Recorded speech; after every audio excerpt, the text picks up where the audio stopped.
like poison. You know you make me reckless. I'll run, but you are friction. Your touch feels like heaven. You make me hate all my sins. You are my religion. My religion. I have a million reasons to leave you, but I have a billion reasons to keep you. I have a million reasons to leave you, but I have a billion reasons to keep you.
Hello, everybody, and welcome back to the Ascension Protocol APAC Qualifier. We're in the closed quals now, and our victors from yesterday are coming through to face off against the invite characters of our invite here.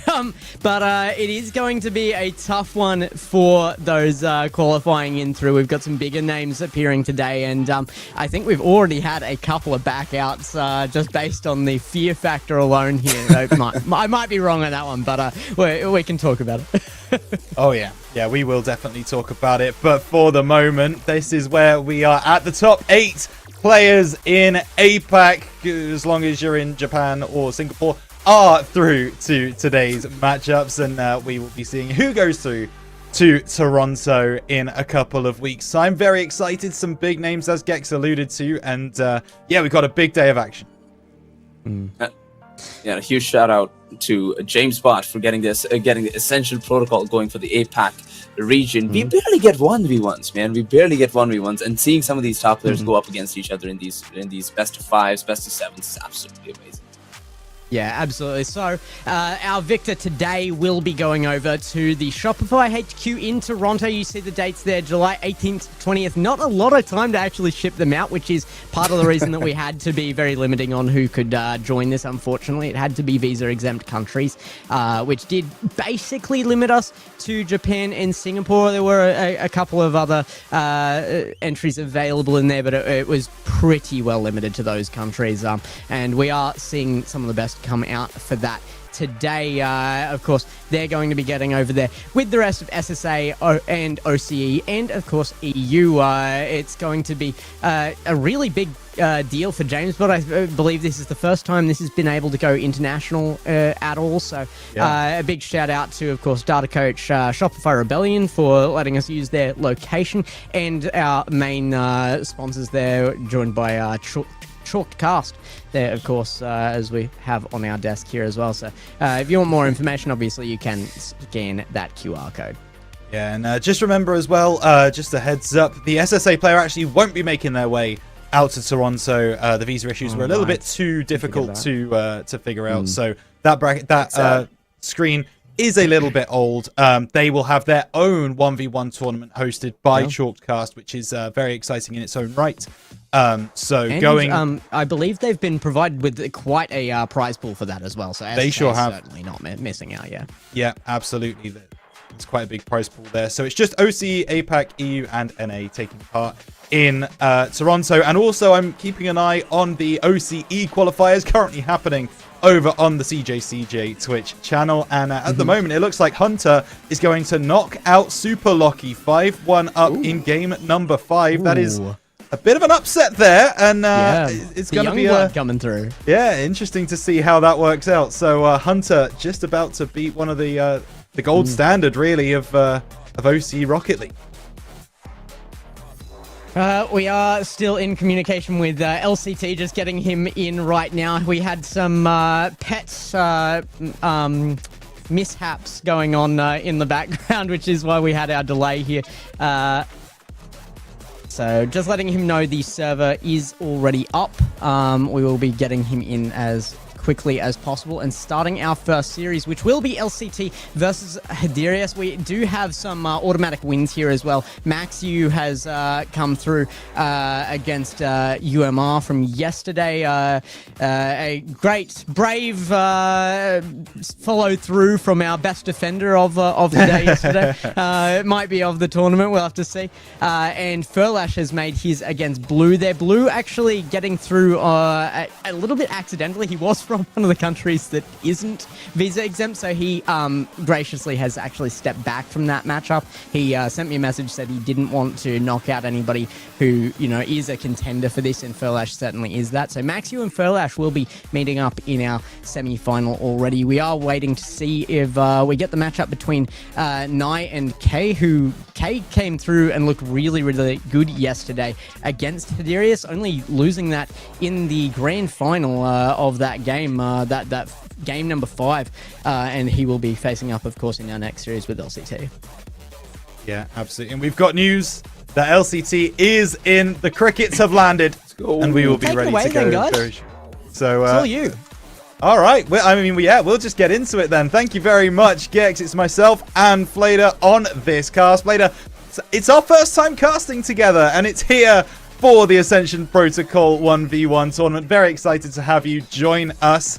What are you looking at in this matchup? LCT versus Hiderius.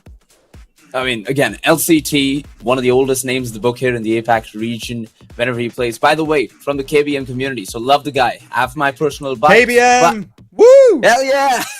Yes, sir! But, you know, LCT, again, phenomenal performance all the way through. Today, going up against Hiderius. Hiderius has had a good run in the open qualifiers, going a 3-0 against UMR in the upper brackets. And then, as Gex mentioned, game number 5 against K there and pulled through from the winner's bracket. So, now, exciting, but a tough opponent going up against LCT. It's not going to be easy. Yeah, it's an interesting one, this one, because LCT... I mean, you've heard this name over the last 4, 5, 6, 7 years here in the APAC region. He's been a stalwart here, and we know him very, very well. We know what he's going to be able to bring to this 1v1s. Hiderius is a relatively new player. He's gone under the radar for a couple of seasons. He's picked up a couple of top 32 positions here and there in RLCS, but nothing outrageous. But yesterday, it was something a little bit outrageous. The way that he was able to take it to K, who... As we say, we've seen play for Pineapple Cake for a long time, but we know that roster. We know that they're capable of getting top 24, certainly last year. So the fact that he was able to beat K in a best of 5 in that game 5 was really impressive to me. I'm interested to see what he can do against one of the standouts in the region. Yeah, it's going to be really exciting. You know, K has got a challenge ahead of him, but he pulled through. Hiderius has got a challenge ahead of him. He pulled through against K yesterday, so we'll see how it goes against LCT. Again, you know, now representing Elevate in RLCS has had a really good runs over the past few months, and I wonder how that 3v3 mindset translates into a 1v1 tournament. It'll be really exciting, but we're about to get right into it. 1v1 best of 5 Hiderius versus LCT here in day 2 of Ascension Protocol. Yeah, and LCT, one of the mechiest players of the region, and that is a little bit of a taster of what he's capable of. Goes over the top, gets the reset, kind of fakes it out, doesn't take it as high as Hardy was expecting. Finishes in 9 seconds, and it's 1-0. 1-0, 9 seconds in, kickoff number 2, and look at that, LCT already has possession, and it just goes to show how important it is winning kickoffs in 1v1s. LCT defining the momentum in this game as he goes back into his own corner. He's got control. Oh, he's just juked Hiderius again. Does that go in? Yes, it does, and he gets the demo as well. 30 seconds into the game, LCT 2-0.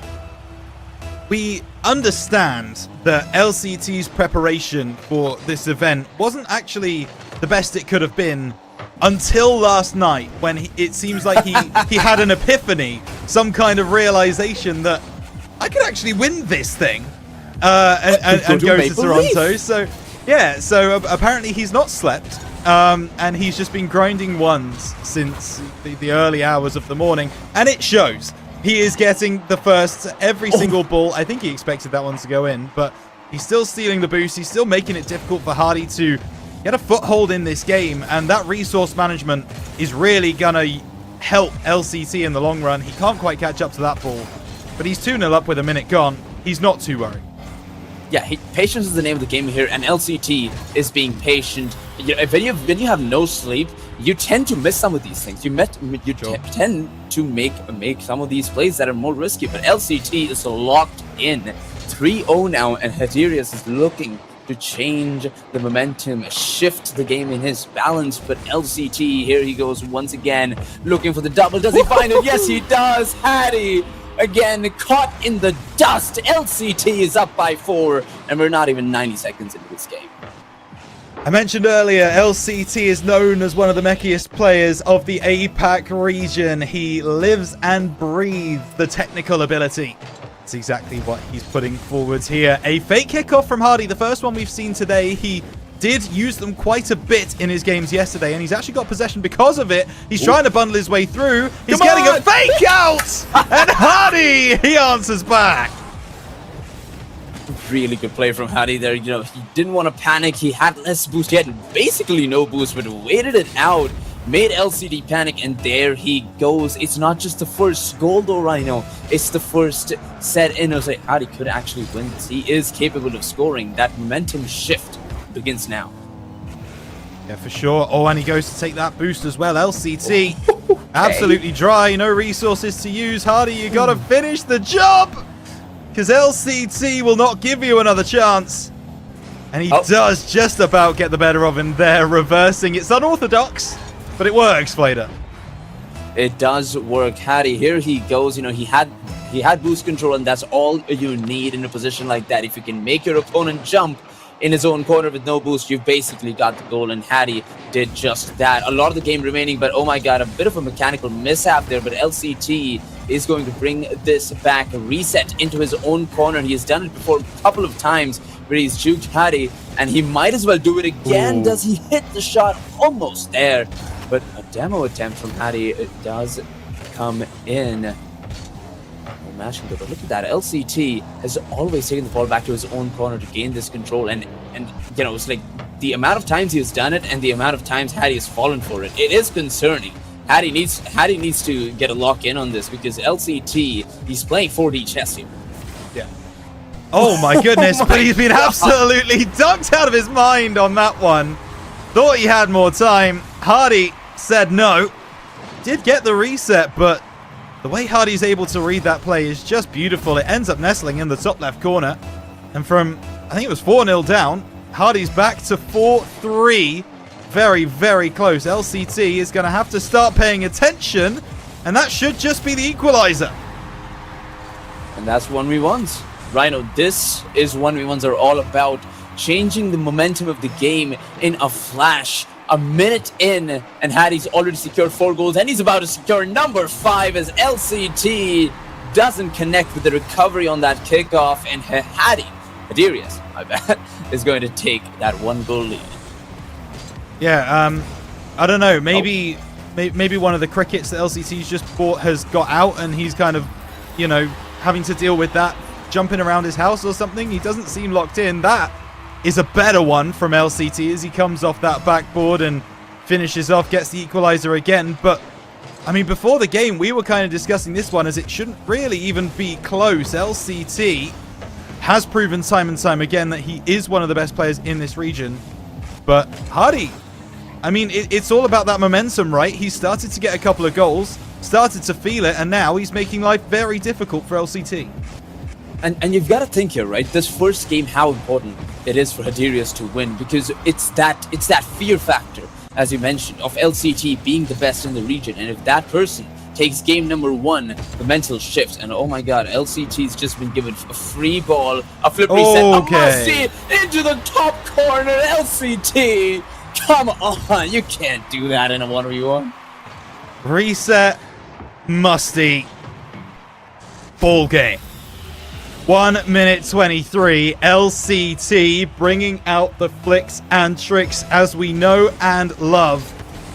Hardy not going to fake that kickoff, and I will say LCT looks like he was approaching that ball a little slower than he normally would. He wasn't going full speed, and I think that's because Hardy's got in his head about the kickoffs at this point, which is probably Hardy's strongest attribute we saw yesterday. LCT manages to convert, goes up the other end, and just gets the better of him, but the way that Hardy is already in LCT's head about those kickoffs, that's going to stand him in really good stead for the rest of this series. God, I hope so, because Hardy, you know, we've seen it about 4 times now where Hardy's been caught off guard in LCT's corner. Even with the 100 boost, LCT is able to slide the ball past him, but here's an opportunity for Hadirius as he takes the ball up into the air. 10 boost to work with. Does he get another? Yes, he does. But will that be enough to stop the goal? No, it is not. LCT really thought he had the ball there, but look at that. Slow and steady does win the race here. And Hadirius making that second touch to the ball was all that he needed to bring this deficit down to 1 as we go into another kickoff. 55 seconds left. This is still anybody's game. There's ones can turn on a dime. LCT goes for the shot. That's a big clearance by Hardy. If this is on target, he's going to get his equalizer. It is not. It comes off the post, but he finds the second touch. And we're all square once again. LCT letting his foot off the gas.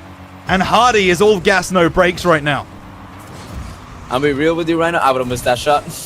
That's an open net that you can't hit easily. I would have missed that shot, but here we have the top players of the APAC region, so the story is a bit different. But look at that, LCT slides the ball past him yet again, and we're noticing a pattern here. Rhino, it's the same story. Hadirius is pulled into the corner. LCT is seducing him into the corner with no boost to work with, and Hadi gives away possession. LCT takes the ball to the other side. 24 seconds remaining. LCT's got the lead, but will he be able to keep it though? Adirius flicks it off, and the demo comes in as well. It is 8-8. I have to say, this was the best moment for Hardy to use that delayed kickoff that he just did, because it had been a while since he'd actually used a different kickoff strat. So LCT is lulled into that false sense of security. We've had 16 kickoffs this game, 17 now, and Hardy is actually going to find the bottom right-hand corner. And LCT does not know how to deal with Hardy's kickoffs. This is where he's winning this game right now, is in the kickoff strategies, because he's got so many in his locker, and he uses them very effectively. Oh, that recovery. I hope it doesn't bite him back, because LCT's got a flip reset and he's saving it. He's going to fake him out. LCT does it again, and that wave dash recovery mess up. Hadi's going to be thinking about that one for a second. 3 seconds remaining. Rhino, do we see OT, or do we see the 10th goal right here? It's going to be close. Both players go for the... Oh, it's going to be LCT's, but it's just not quite going to get through. And it will be OT in Game 1, Series 1 of the day. FlaDer, this is what we signed up for. Hardy and LCT going blow for blow. 18 goals is insane for Game 1 of day number 2. It just goes to show what are our expectations going to be going into this next day. But look at that. I'm so glad this is not a kickoff goal. I've seen so many kickoff goals so far, so it will now mostly come down to the skill, as Hadi almost gets the bump here, but LCT is going to take away control. Some boost and a lot of momentum to work with, but the demo comes in.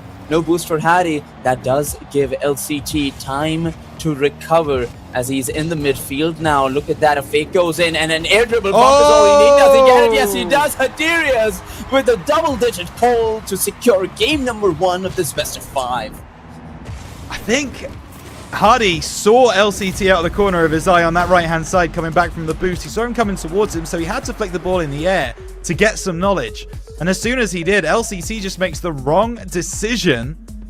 Hardy finds the finish. So in Game 1 of Series 1, we have an upset. LCT, an invited player, falls to Hadirius, who qualified yesterday, which, I mean, FlaDer, I was not expecting to say that today. It all started right here with LCT balling out, going 4-0 up. But after that, it was such an even game. It is insane to see such a high-scoring game in game number 1, but that does pave a path into what this next few games are going to look like, because I feel like the nerves are going to come from both sides, and we'll see a low-scoring game, but a more and more interesting goals. Not to say that some of these goals weren't interesting. I still remember Adirius just going up the sidewall, off the ceiling, taking the ball away from LCT. That's probably one of the best goals we've seen today so far. But I really love how we're playing the game of control here. I feel like the kickoffs are going to be figured out going into game number 2 and 3, and we'll see a much closer game. The kickoffs are going to be figured out. I kind of wonder if you can figure out Hardy's kickoff strategies, because they are so random. He he picks and chooses depending on what it feels like in that moment, right? Because we know he's got the delayed one in his locker. We know he's got the fake kickoff in his locker. We know he can just go forwards. This one is, there you go. There's that delayed kickoff right there. Uses it right out of the gate to get LCT moving forwards, and he can pick up possession. It's a really interesting kind of strategy book that Hardy has got for the first second. Okay. LCT makes him pay, but the points stand. And this is deja vu from game number 1 again. LCT taking control off the kickoff, going for a flip reset, and just another day in the book for LCT as he goes 1 up with 12 seconds in. Kickoff, okay, Hadi, as you said, he continues to switch it up, and that switching up strategy can be a double-edged sword, but he does take away control going into LCT's corner, and we've seen how this goes. Hadirius does fly back, takes the control right there, but will he be able to convert this into a goal? Is LCT back? No, he is not. Hadirius is going to walk this one in 30 seconds into this goal, into this game, and we're all tied up. I love the way he stays calm here. Like, you know that LCT is way down the field. There are other ones players who would kind of try and take that high, do some mechanical nonsense, maybe even try and get like a turtle goal or something that just might not come off, like it's a low percentage shot.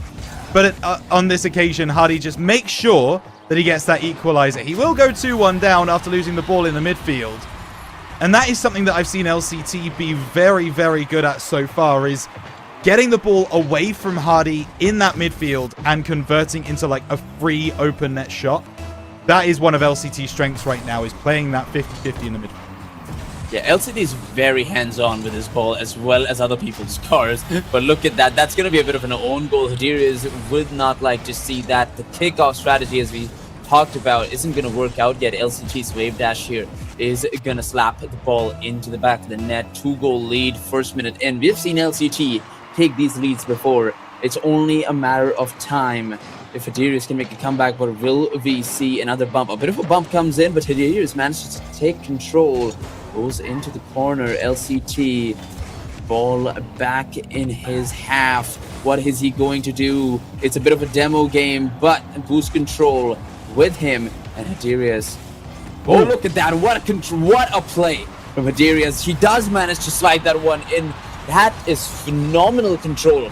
Jumps off the sidewall, slides into the boulder, and look at that. LCT blindsided by Hadirius' mechanics there, but a 1-goal deficit now, and we're seeing a change of pace.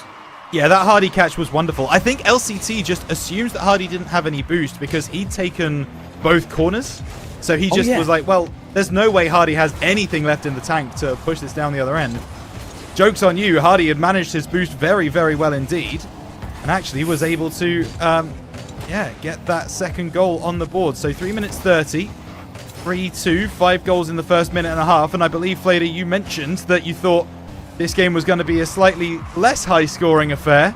Well, maybe, but not by a lot. Maybe. Maybe, yeah.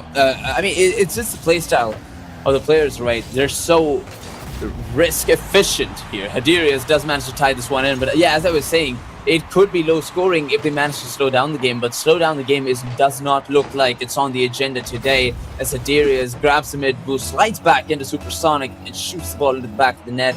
3 minutes remaining, and we're all tied up again.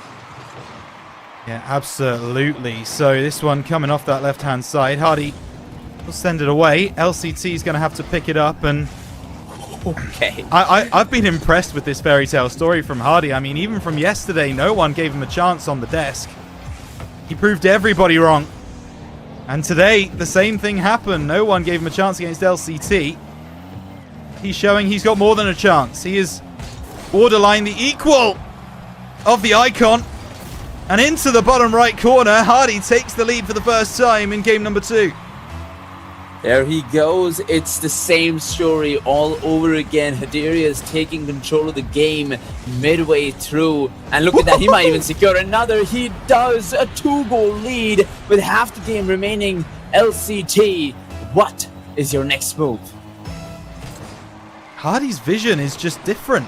Like, he just sees things that I don't think many other people playing ones would see. LCT's going to win a kickoff. That's a little bit of a rarity in this game when he's been playing against Hardy, but he wins it convincingly. Now he's back within 1, but just under half the game to play.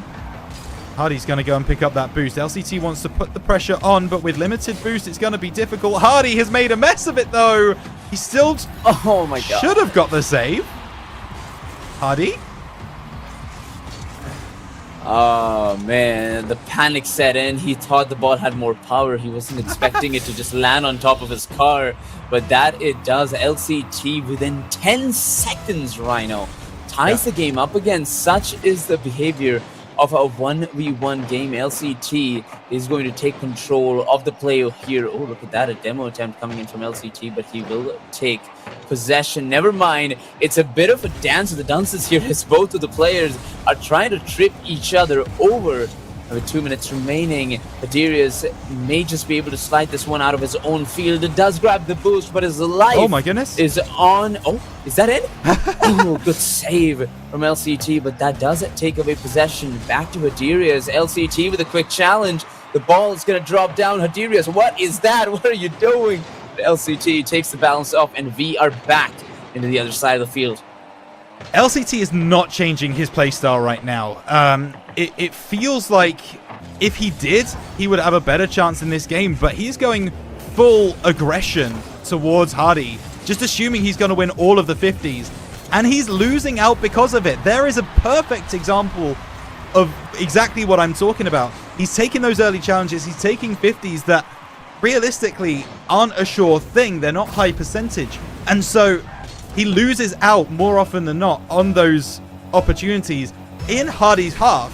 And Hardy just goes right down up the other end and says, well, there's no defender, so I'll just score. Don't worry about it. And that's exactly what he does. He gets down to a 2-goal lead now with 1 minute 15 still to go. Yeah, and such as the play style for both of these players, right? So high risk, high reward kind of play. We'll go for the wildest 50s. We'll go for challenges that may not have the best return, but that's how some players just play once. It's just so difficult for them to slow down. If you slow down, it's not going to work. But LCT here does change it up a bit. He decides to slow down. It takes that 50, absorbs it, and slides the ball into the back of the field, back of the net here.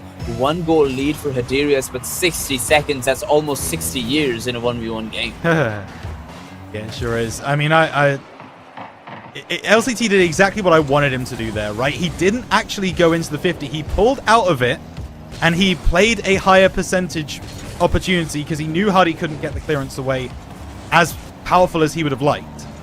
So he just waited for Hardy to jump in, make the play, and he finished easily. That's exactly what LCT needs to do a little bit more of in this game. But 30 seconds, and those 60 years, they come down to 30 years, half the time, and now a 2-goal lead regained for Hardy as he marches down the field. There he goes yet again. I thought this was going to be a goal for LCT going into the last few minutes, but look at that. Hadirius extends the lead.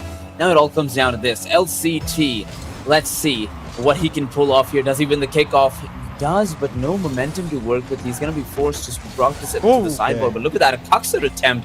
If any faster, that could have been a goal. But LCT, he's got the ball, he's got the speed, he's got the height. A flip reset. Does he go for it? Yes, he does. Look at that. Slides back down, takes it back up. 11 seconds on the clock, and LCT takes another goal. LCT is one of those players where when he got that ball with so much space and so much boost in that back left corner, in my head I was just like, well, this is a goal. Well, this is LCT scoring. Like, you just have that faith in him to be able to make that play.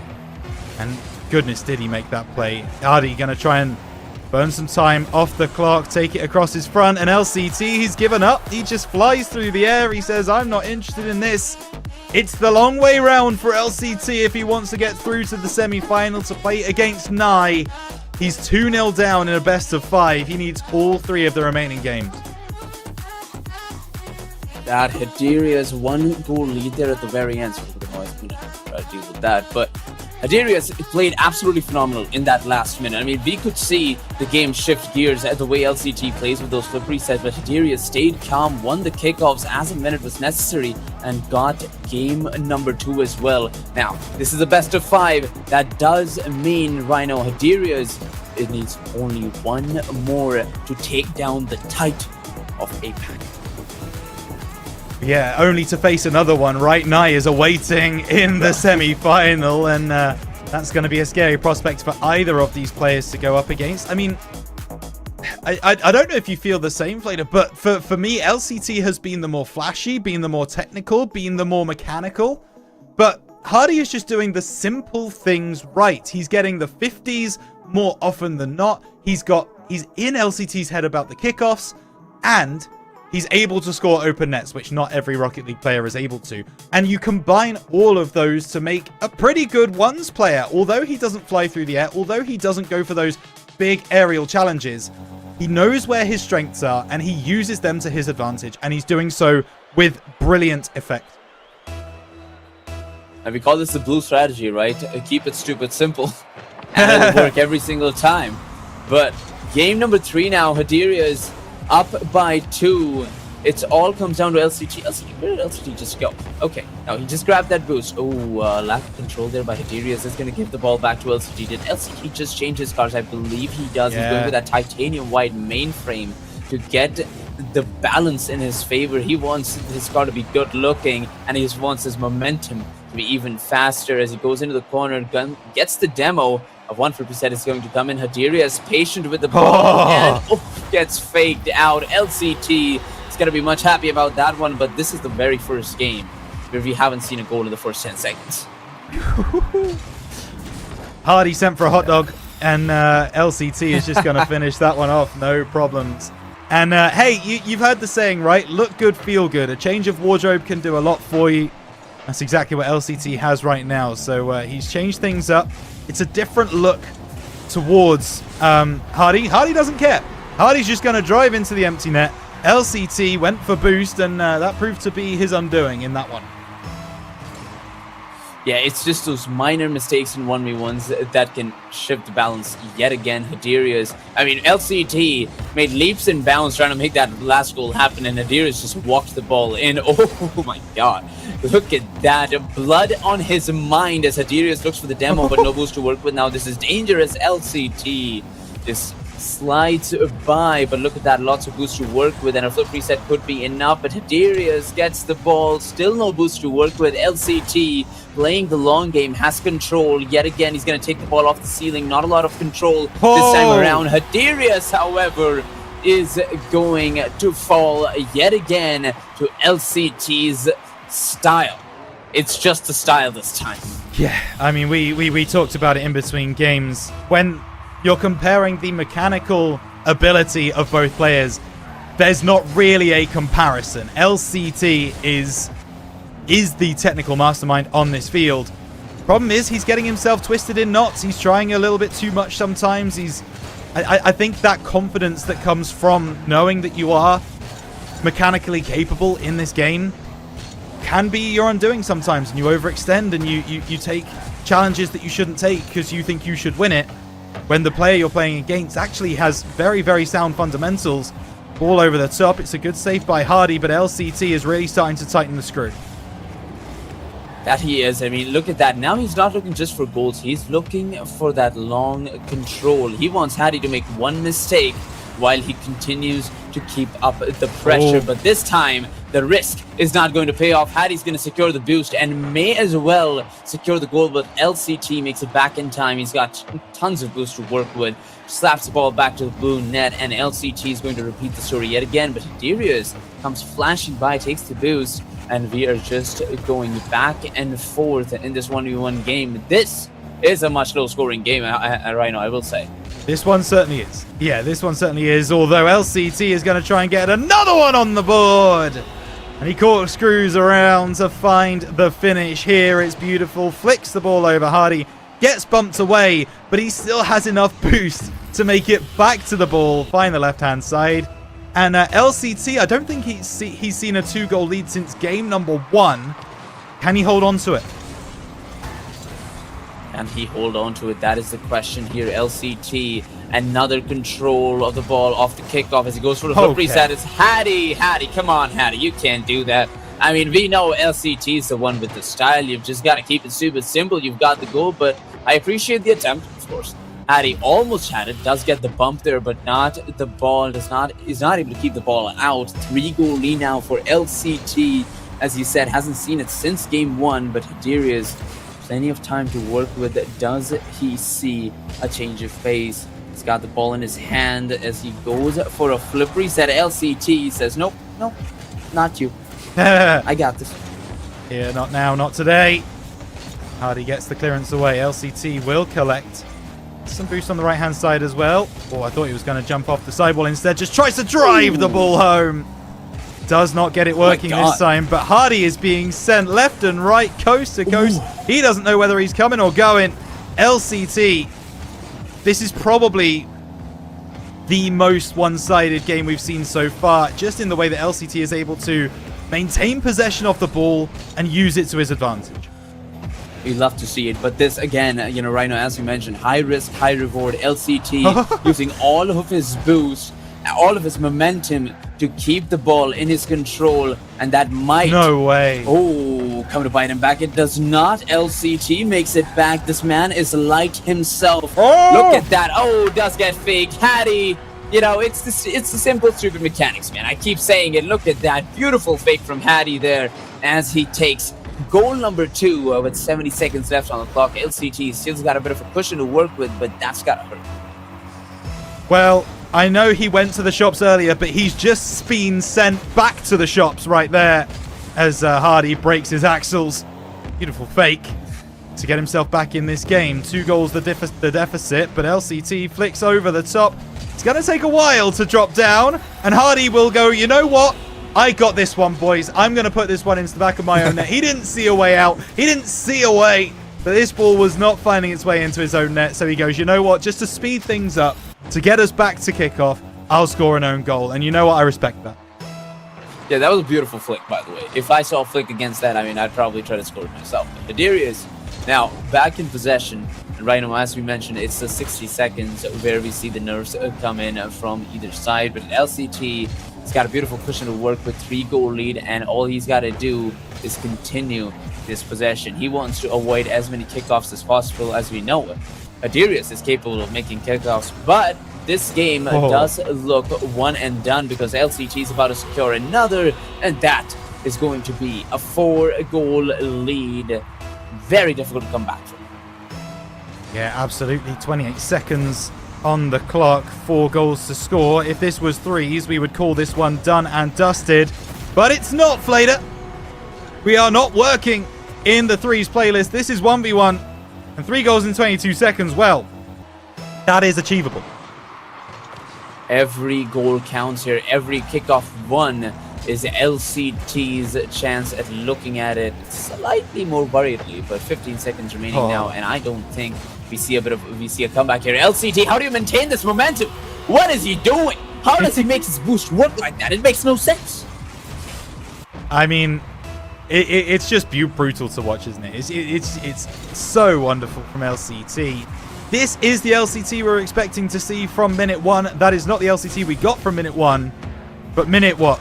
11? He started waking up, and LCT, he's back in it. He gets himself a game, and he makes it so that he has an opportunity to fight for that semi-final spot. Just to bring you an update from the OCE qualifiers of the Ascension Protocol LAN, we are into the final. It's Banana Head versus Hunter. Those are your 2 players. The young blood versus the old gun. That one's over on the CJ Twitch channel. But make sure you have 2 screens open because you won't want to miss this. Hardy Rias and LCT have been going blow for blow. And I get the feeling, FlaDer, that this game doesn't end in game 4.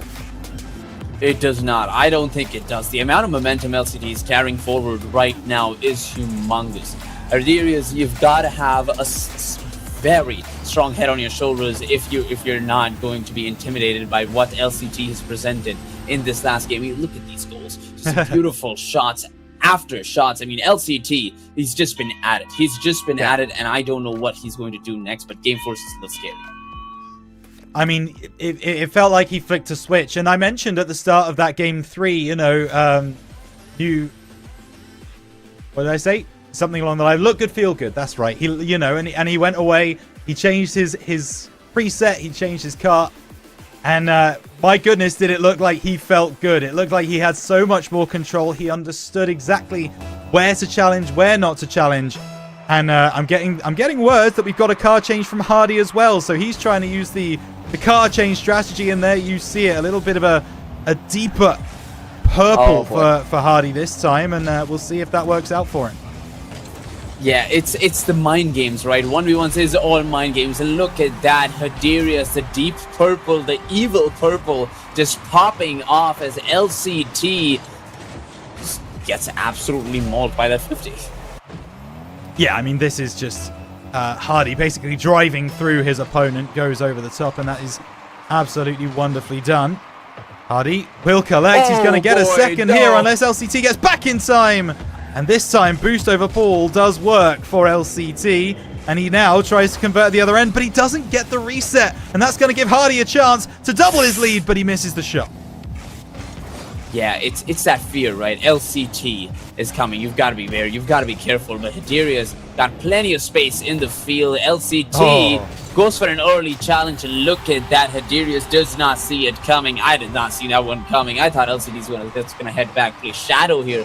But Hiderius blindsided by that shot as LCT walks the ball in and ties the game up. Yeah, that's lovely from LCT. He just measured his attempt very well. Hardy going to try and re-extend that lead. It doesn't happen, and now he's got no boost, but he does get the bump. It won't matter. LCT recovers. LCT scores. Just under a minute gone. LCT turns this game around, but I don't think that will be the last time that happened.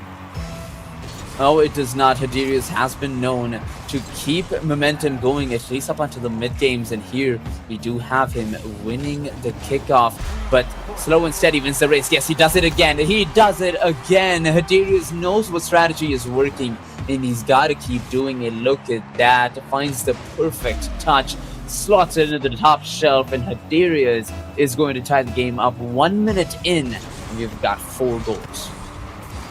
And it's interesting, isn't it? After an absolute demolition, realistically, from LCT in game number 3, all it took was a car change for Hardy, and suddenly it looks like he's back level. But LCT, he wants to stay ahead, and he does so beautifully here as he finishes that one into a relatively empty net. Hardy was on the ground, but he didn't really have enough to be able to jump and kind of back the fact that that was going to be on target. So now Hardy off the left-hand side. LCT doesn't get the clearance he wanted, but he still maintains possession. Catches nicely, waiting for the commit from Hardy. And now he can try and make something happen off this left-hand side, but Hardy wins that 50 out of the corner. LCT will be given possession, though, still. Yeah, and I'm seeing, right, it's all a matter of who's taking the kickoff here. If LCT takes the kickoff, there has been, more than a 50% probability that's going to end up scoring this goal. But look at that, Hideria still lacking the momentum and boost he needs to get an attack going, and LCT, he's at it again. I don't think he's going to get another touch here, but it's more than enough to send shivers down your opponent's spine because you are trying to go for that speed, that style. But look at that, Hideria goes for that simple air triple bump, not simple, quite mechanical. Although he does make it look clean. LCT tried to get that ball, but look at that perfect placement from Hiderius as he ties the game up yet again.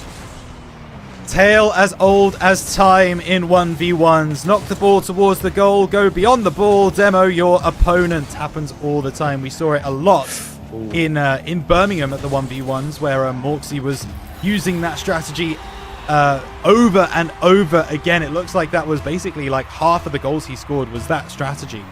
Hardy, he's got 2 now on the weekends. That was only his second goal he scored in that way this qualifier. But if he can make more use, oh my goodness, that's just a snipe from downtown from LCT. And I think he knows we're talking about Hardy. He's like, no. You need to be talking about me. You need to be talking about LCT. And we absolutely should be. He's 2 goals up. LCT is reading the gaps now. The things that we saw going amiss in the first game, he's reading the gaps. He knows when to go with the ball. He's locked in, as you might say it. But LCT, again, taking control of the game, and he's got it. He's got it under the books right now. 3-goal lead with half the game remaining. It is not looking good for Hiderius, while LCT is sliding down the rainbow. Yeah, 2 minutes 25 still to go. Plenty of time for Hardy to bring this back. And oh my goodness, what a steal. And he's got the boost as well. So well measured by LCT. He saw that play in his mind's eye. He won the ball, won the boost. And after that point, I mean, what does Hardy have left but to watch as LCT extends to a 4-goal lead? 4-goal lead here in game number 4. I think we mentioned game number 4 may not be the last one because he said you need an insane head on your shoulders to not be intimidated by what LCT is bringing onto the table. He's got 12 boosts to work with. That is 12 or more than he needs to secure another, and that is 8-3, probably the biggest lead we've seen so far in this best of 5. I think it is. I think it is 5 goals. Well, it's back down to 4 now. Okay, that is. You know what? I'm gonna take that one. I'll hold my hand up. That's my fault, Hardy. I called it before it went in, and I should know better as a caster. That's on me. 9-3 LCT. Hey, 9-3 curse though. 9-3 curse. You got it. Oh, okay. Well, yeah, that one's my bad. That was my bad. I hyped up Hadirius too much, but 1 minute and 48. And I mean, at this point, all you've got to do is not even win the game, but change the pace, change the momentum, shift the balance. Hadirius has got to switch it up. He needs to gain momentum here going into game number 5, because LCT is just walking away with this one. And if he continues to score, it is not going to be an easy game 5 for Hadirius. And we see the panic setting in. We see the mistakes coming into this one. Again, the stakes are high. Ladies and gentlemen, the winner of the Ascension Protocol is going to be heading on over to Toronto, Canada, fighting in the LAN tournament, and it is all on the line right now. Hadirius does take another goal, but of course it is not going to be enough to take the game, but good enough to get the momentum back in the table. And anything can happen when you've got the momentum in one. 6 goals in a minute 15. Well, there's one. That is what he needed for sure. Just keep that scoreboard ticking over. Make sure you keep getting more and more goals. LCT goes up for the challenge, misses out, and now 10-5. 5 goals for Hardy to get in a minute 12. Very, very doable. Serious. Walk away with the ball here with 60 seconds remaining, and yeah, and as we discussed before, it's got to be this momentum. And look at that, Hadirius is just getting back into the groove, and the groove is what you need. From his own corner, takes 2 touches on the ball, get it past LCT, and Hadirius is starting to like what he sees. He couldn't, could he? He couldn't, could he? That one's coming off the side. He needs to bump onto LCT. He's not going to get it. But neither player really has a lot of boost. Hardy's going to have to send it back towards his own corner. And that's going to take some time off the clock. LCT goes for the early challenge. I actually think LCT's feeling the pressure a little bit here. He's challenging early. That one's going to find its home, you would think. But no, he's missed wide. And that was really an opportunity to cut the lead down to 3. Hardy misses an open net. And does he also miss the chance to win this game in 4? Oh, 1, 2. Does he get it? No, he does not. Looks for the fake over to LCT. LCT says, now you've got nothing here. I've got this one in the bag. 20 seconds remaining. Hadirius, as you mentioned, you need the groove here. Don't need the goals. Need the control. Take it away from LCT. Break his balance. But looks like that is not going to be the case. Oh my God. LCT with a bit of a BM. If he decides not to secure that one, that may just be a mind game for the future. Yeah, and as we kind of mentioned in the game previous, Hardy is going to get a goal back, but it's not going to be enough. It's very common in ones when you're up by a lot and there's not a lot of time left on the clock to just not score, right? You just don't hit the ball towards the goal. You just let the ball play, because that's going to take more time off the clock than the goal going in, right? So, so all part of the plan. Exactly what LCT wanted to do. He probably didn't want to score that and give Hardy a little bit of more time to get back into the game. So there you have it. LCT battles back from 2 games down to now be tying 2-2, and we are going, FlaDer, to Champions Field on our first game of the day.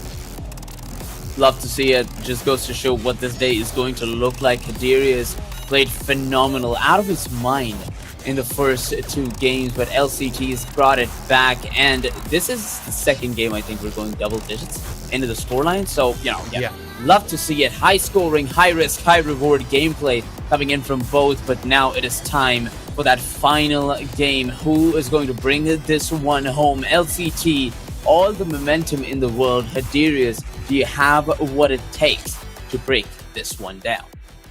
And folks, I hope you've got nothing planned for the rest of the day, because this is only Series 1 of 4. We've got 2 semi-finals and a grand final after this one single elimination. Whoever loses this Game 5 is out of the qualifier. No second chances, no second life. It is now or never for these two players. LCT, he's got the momentum, but Hardy really stepped up in that game number 4, made it very, very close towards the end. So 5 minutes on the clock. Champions Field, FlaDer. Let's get excited for some Rocket League action. Let's get going. Game number 5 of our closed qualifiers, day 2. Let's see what happens. Look at that. LCT is just going to start us off with a beautiful kickoff goal, and that may just define the name of the game here. Hadirius looked for a bit of a delayed kickoff, but LCT, he's in his mind. He's living in there rent-free as he secures this first goal. Hadirius, what is going on? What is going on? For something that was so important to Hadirius' gameplay earlier in this game, I think Hardy genuinely was like, well, LCT isn't going to expect me to go for a delayed kickoff twice in a row, is he? But he did. That's exactly what he expected. And he finds the gap. So an early 2-0 lead. It could be an early 3-0 lead. The cut is perfect. LCT, 3 goals to the good in 10 seconds of Champions Field. You know, I was going to mention that game number 5 has to be a bit, has to show some similarity to game number 1. If Adirius wants to take this, we want to see those kickoffs change up a bit. We want to see LCT get off balance. But look at that, a beautiful ball air dribble coming in from Hadirius here as he takes it off the sidewall. A couple of touches, all you need to get it past LCT. But even so, 20 seconds in, and LCT's got a comfortable lead to sit back on. Yeah, for sure. And okay. Right. You know those videos where like you've got like a little dog and it gets confused and its head just like kind of moves to the side a little bit and it looks at you like, what just happened? Like that's the face I just made as that one went in. I was like, what on earth just happened there? Okay. Well, this is interesting. LCT has not lost connection, folks. He has left the match. Oh, he's back in it. He's back in it. Was it a change in cars? It's got to be a change in cars. No, it is not. No. He gives the ball to LCT, and let's see what happens here. Oh my God, beautiful sportsmanship from both of these players. Beautiful sportsmanship from both of these players. I must say, as a 2-goal lead is secured back in. We've shaved a couple of seconds off the clock here, but seems like we're back in it. Does seem to be the case, and yeah, maybe just a slight tech issue for LCT, which has since been fixed. And yeah, massive respect to Hardy giving that goal back, because obviously LCT, he had disconnected during that one, so just giving that goal back as you would expect to see. So LCT still with a 2-goal advantage. Hardy going to prevent him from going up to a 3-goal lead at this moment in time, and LCT just going to try and play the possession game. It might not have worked out for him. Hardy right there on the scene, gets some boost, but won't get the ball. No, he will not, but look at that possession back in his favor as he takes the ball up. Early challenge from LCT has worked wonders in the past, and it will so again as LCT has an open net. Boost over ball is not going to help Patty. Not there, not in a position where LCT, he's got all the force in the world to get this going. A 3-goal lead in game number 5, but plenty of time for Patty to bring this back. Yeah, and we've actually just seen the text chat that came through from in-game. And LCT said that he DC'd and literally could not move. So that was the tech problem we were having. And Hardy said, "You can have it back. I want a fair 1v1," and we respect that sportsmanship massively in the Ascension Protocol LAN. That's exactly what happens. Hardy, a big double save there. Well, if that doesn't get momentum back for you, I don't know what will. I don't know what will. LCT early challenge fake. And of course, Hadirius does fall for it because LCT's made it happen before. He's going to make it happen again. Another ball into the back of the net for LCT as he secures a 4-goal lead. We are seeing a reverse sweep in the making here on game number 1 of day 2. Yeah, but now you've said it. And the caster curse is alive and well, as we've already established on this desk. So we will see if Hardy can get back from this one. I mean, 3 minutes to get 4 goals in 1v1s Very, very doable. Oh, he needs to not make challenges like that, though. That is not ideal. LCT buries it, and that's a 5-goal lead now.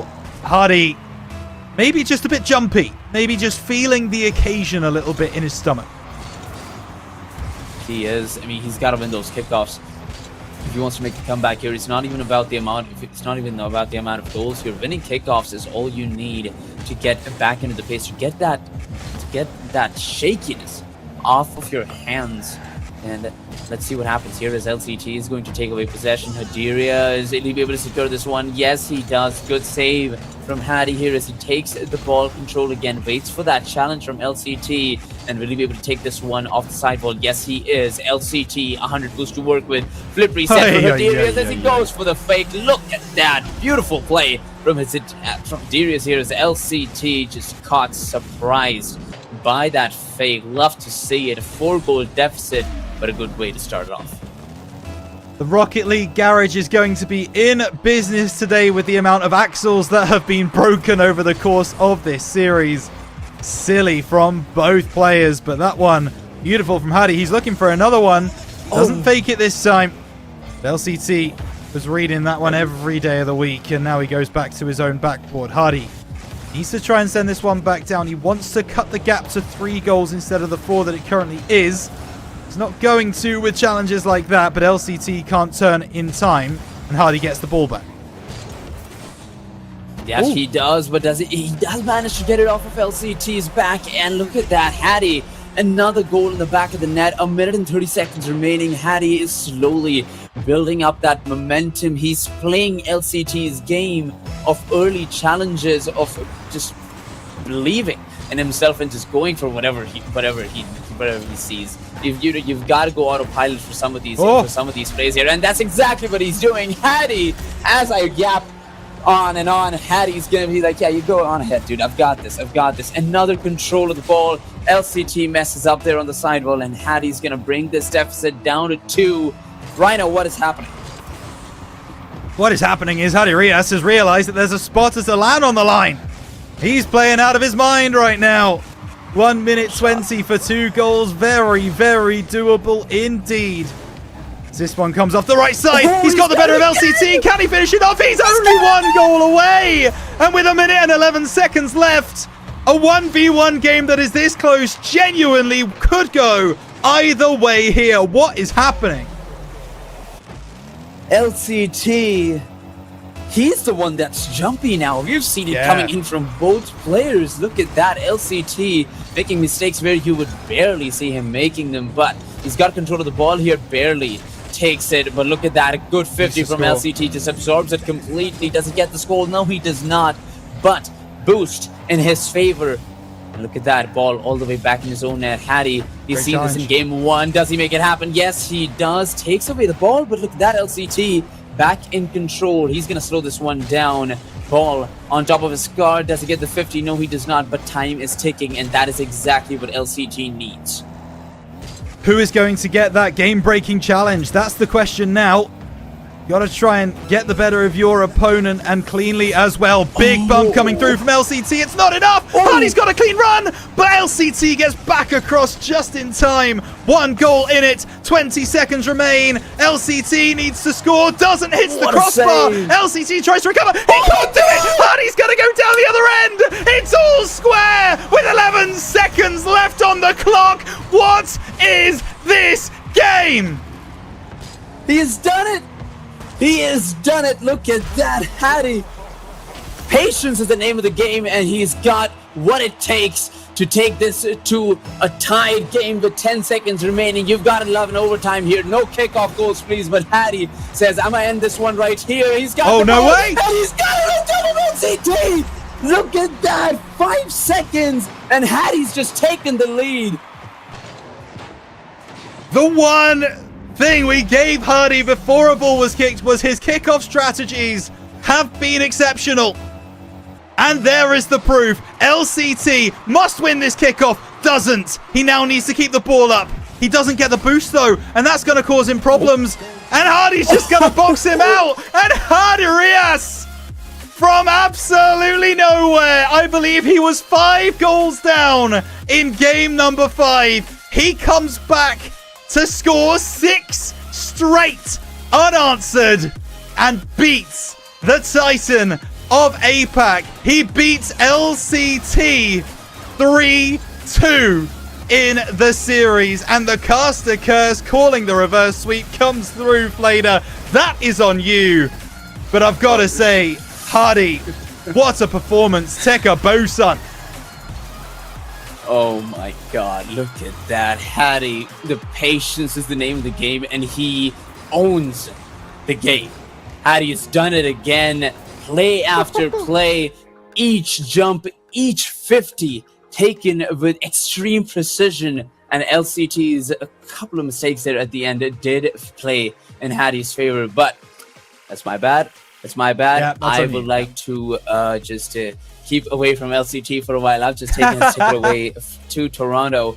So let me just go over and mute his DMs here real quick. That's a good idea. Private the stream. Hide the stream.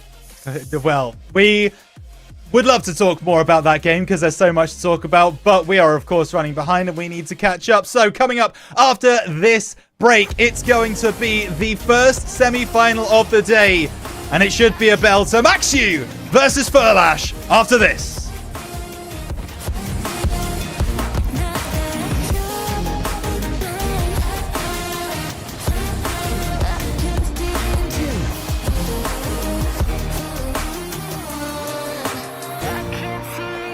Laying on my floor, thinking about all the things that we've been through.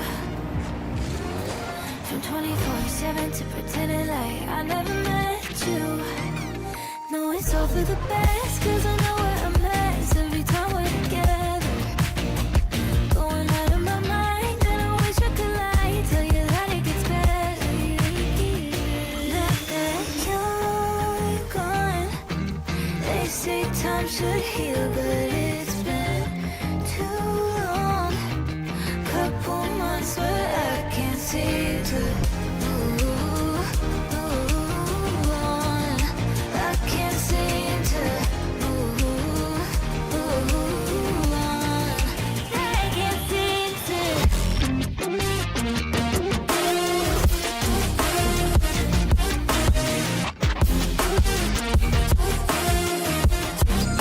I can't seem to. I can't seem to.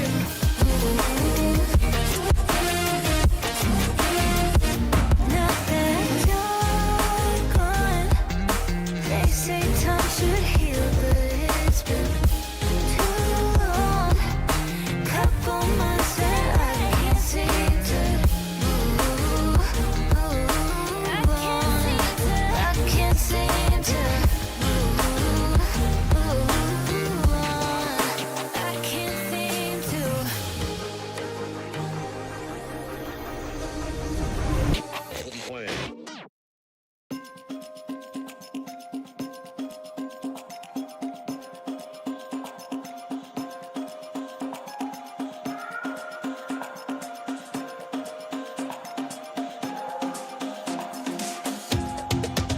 I can feel this time choke my neck and I just wonder why I'm buried in a suit I'd never buy, a suit I'd never buy.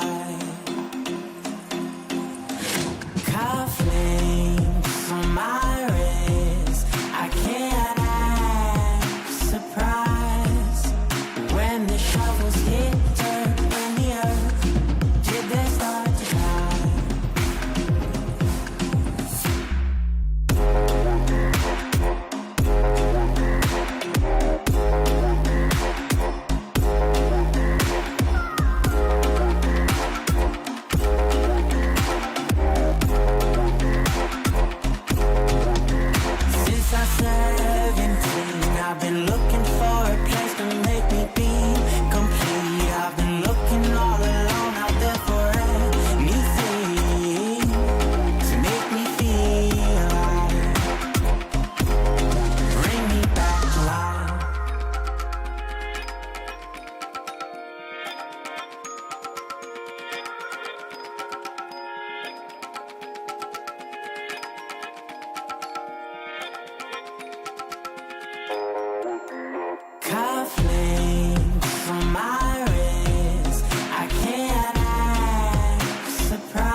Welcome back, everybody. After I don't even have the words. FlaDer, you and Rhino just got to witness probably the most exciting 1v1 I've ever seen out of APAC.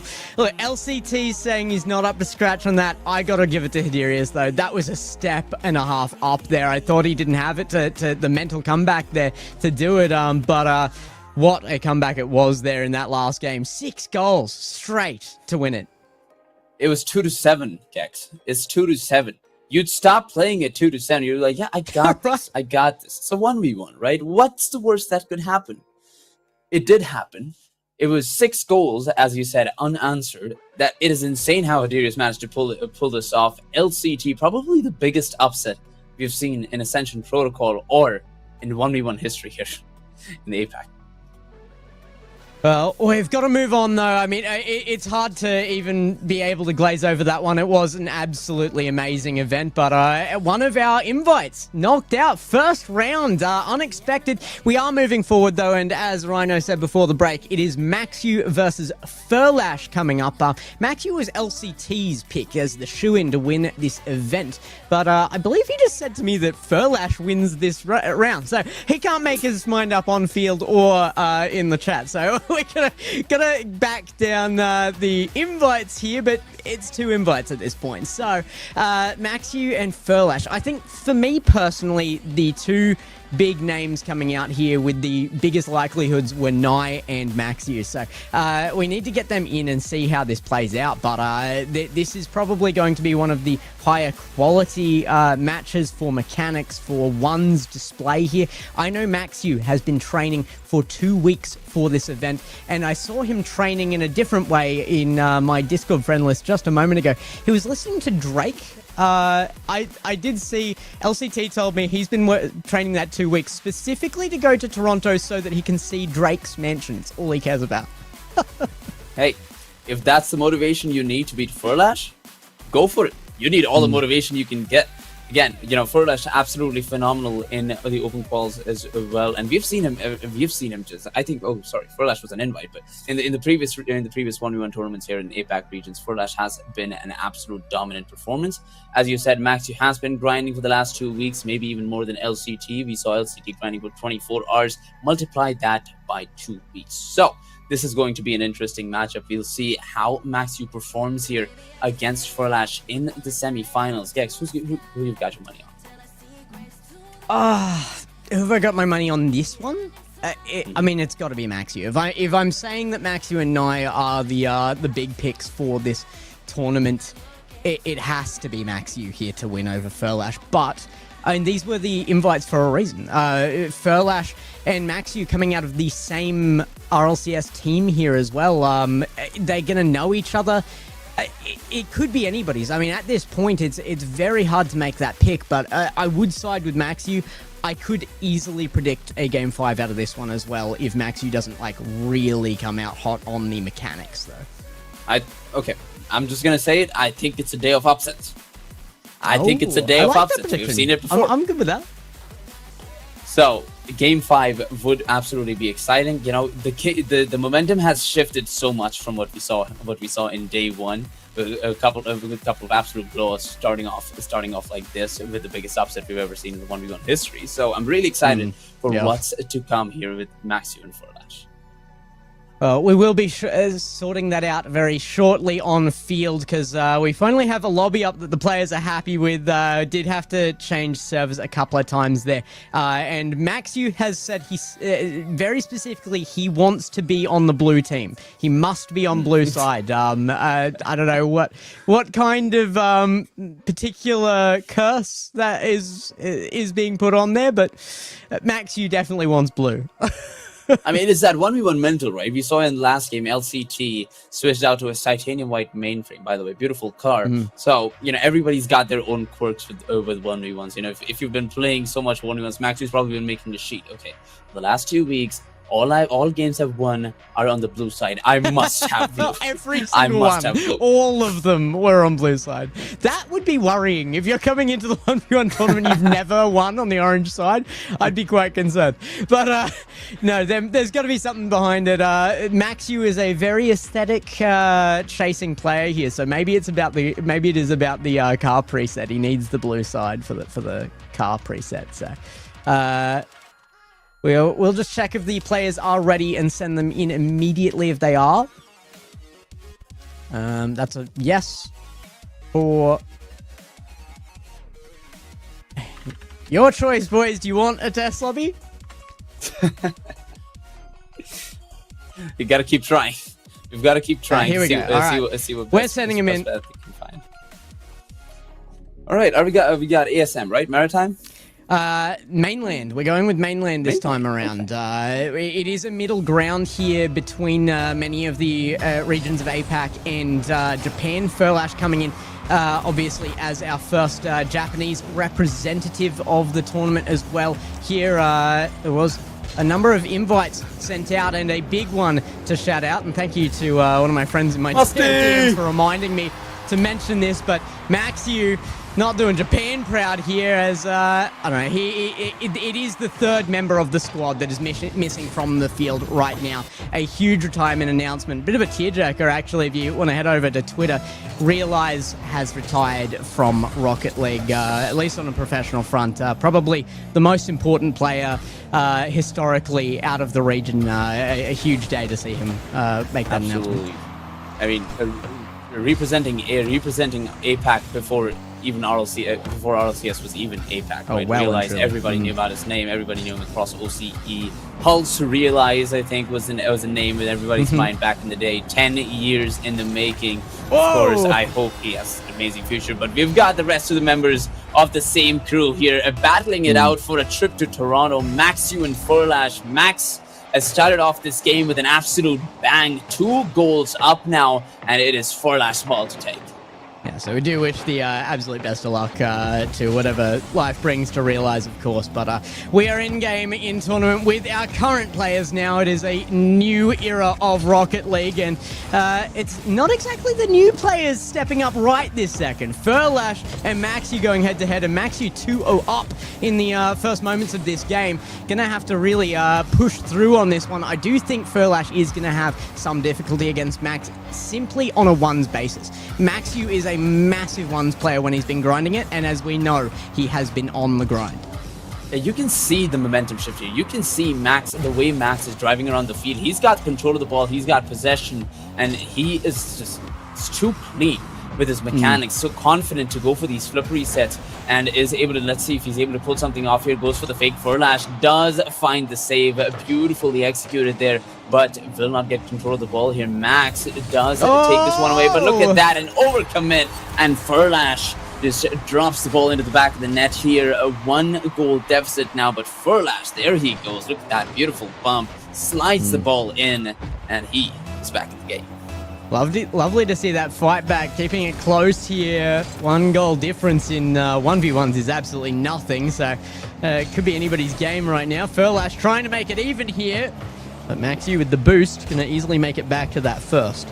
Now, it is going to be Furlash really dashing for boost here. I feel like it is going to be a heavily boost-controlled game. Maxu just going to take the opening that's left for him, and oh my goodness, the placement on that.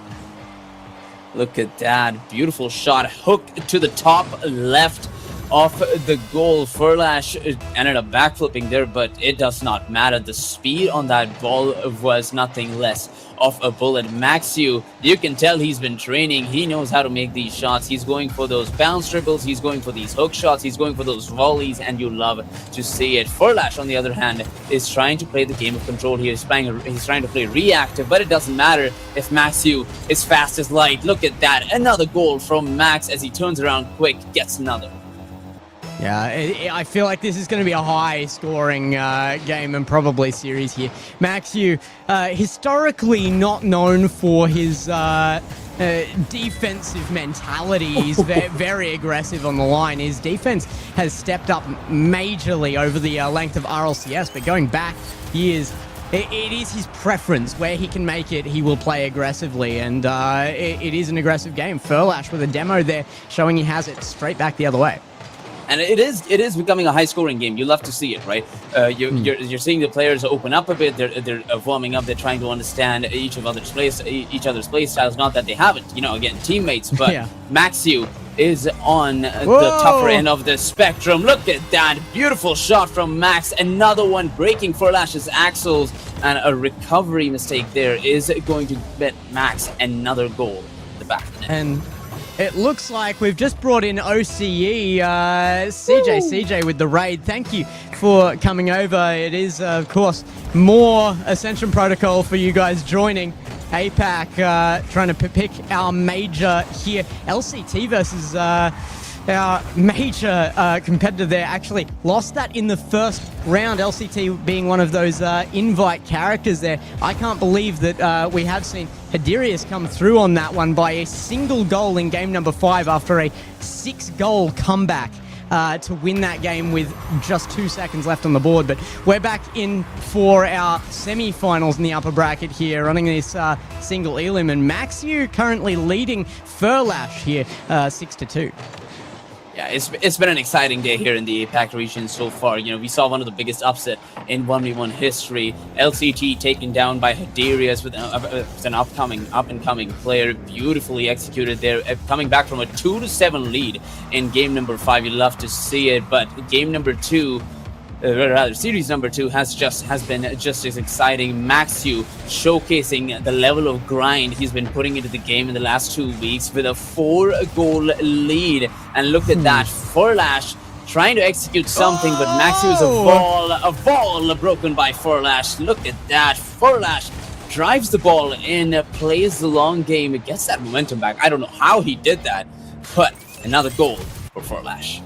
Really great angle there from FlaDer to get that across the length of the goal. The safest option to score it at all. But yeah, FlaDer winning another kickoff here. Doesn't have the boost. Will be able to take side boost with no contest here. Maxiu's going to come off ceiling for that. Oh, he's gone! Maxiu is gone! Not sure what happened there, but you might have some living up to do with the information that Banana Man, I believe that would be Banana Head, has won the OCE qualifier and is heading over to Toronto there. A sweep in the finals versus Hunter, who had been doing very, very well in that, if I was to understand that correctly. Yeah, huge grand final result there for Banana Head.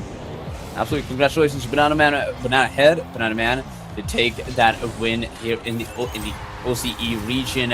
We will be crowning the APAC champion today as well, so stay tuned for that, folks, as we are seeing FlaDer making the comeback here in game number 1. It was, I believe, 1-6 was the scoreline, and FlaDer has brought it back all the way to a single goal deficit. And as we all know, folks, in a 1v1s, it means nothing. FlaDer drops the ball away. Look at that. No, he's faking it.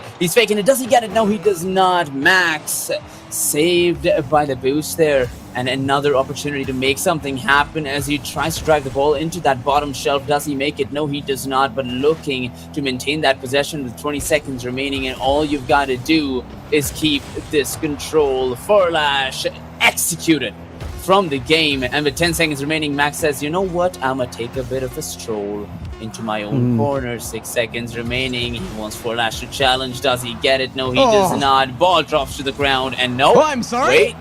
Wait. How is that not zero? FlaDer has control. Can he keep it up off the ground, though? Maxiu's been able to waste a lot of time. It's a heavy touch, and Maxiu will be able to let that drop for game number 1 here. That is a huge result there for Maxiu, but it is only after quite a fight back from FlaDer. Realistically, look at the shot for goal count. FlaDer scored 5 out of his 6 shots there. Maxiu missing 10 of them is not, or having them saved at least. 9 saves on the board for FlaDer there. It does show where the difference in playstyle is between these two players. FlaDer far more defensive in nature, but we expected that. Maxiu was always going to put shots on target, and that pressure was working out for him. He was able to just hold that out in the end, probably as a result of the heavy offense that he did take there. And you're seeing FlaDer perform so well under pressure. It's like the more Max pushes him out, the better FlaDer has been performing. You know, he's been going for these demos, he's been going for those beautiful 50s, and he's just been getting the ball past Max as many times as he wants. Bringing it up to a 6-5 scoreline in game number 1 doesn't matter. He doesn't get the game. He got the momentum. He shifted the momentum back in his favor, and the balance is due. He's got it coming. Game number 2 is not going to be as easy for Max. Question in the chat: who is the best prodigy in APAC? Unfortunately, because of country restrictions and everything, we won't have our best prodigies on the field today.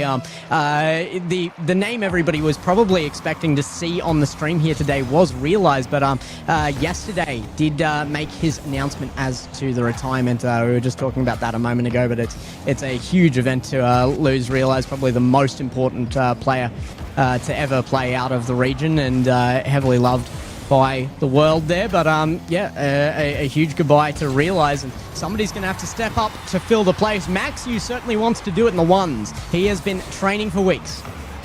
Great 50 there. Just Maxu sees that coming, flips into the boost to get all the momentum he needs, and takes it away from FlaDer here in the first 30 seconds. But, you know, speaking of prodigies, Gex, I mean, how about Sphinx, right? Yeah, I mean, it's got to be Sphinx. It's the first name. The other option, though, that was almost going to be able to play this, it came down to age restriction, was Risk. Risk is probably that next up right after Sphinx, so would love to have seen that. And Risk, again, another really big ones player as well. But Sphinx, had he been here, well out ahead right now in the ones community as well. So he is absolutely going off in his first season of RLCS. He's been known for absolutely every aspect of gameplay. Maxu certainly locking in on the ones right now as he puts in his second goal. A couple of saves to his name right now as well. He's standing up on both fronts and proving that it's not just all offense from him.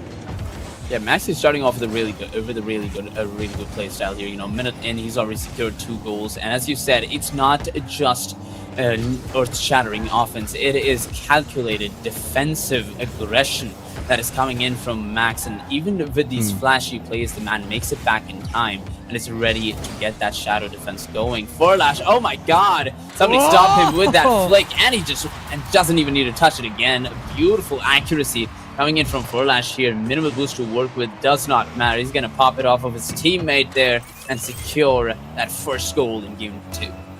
Not just the accuracy, it was the timing there as well. I thought Maxu was going to be able to make a 50 on that to at least make the shot impossible, if not take away control, but absolutely denied. Maxu looking for the backboard. Oh, it is Risk for reward, but the reward not found. FlaDer will find it at the other end.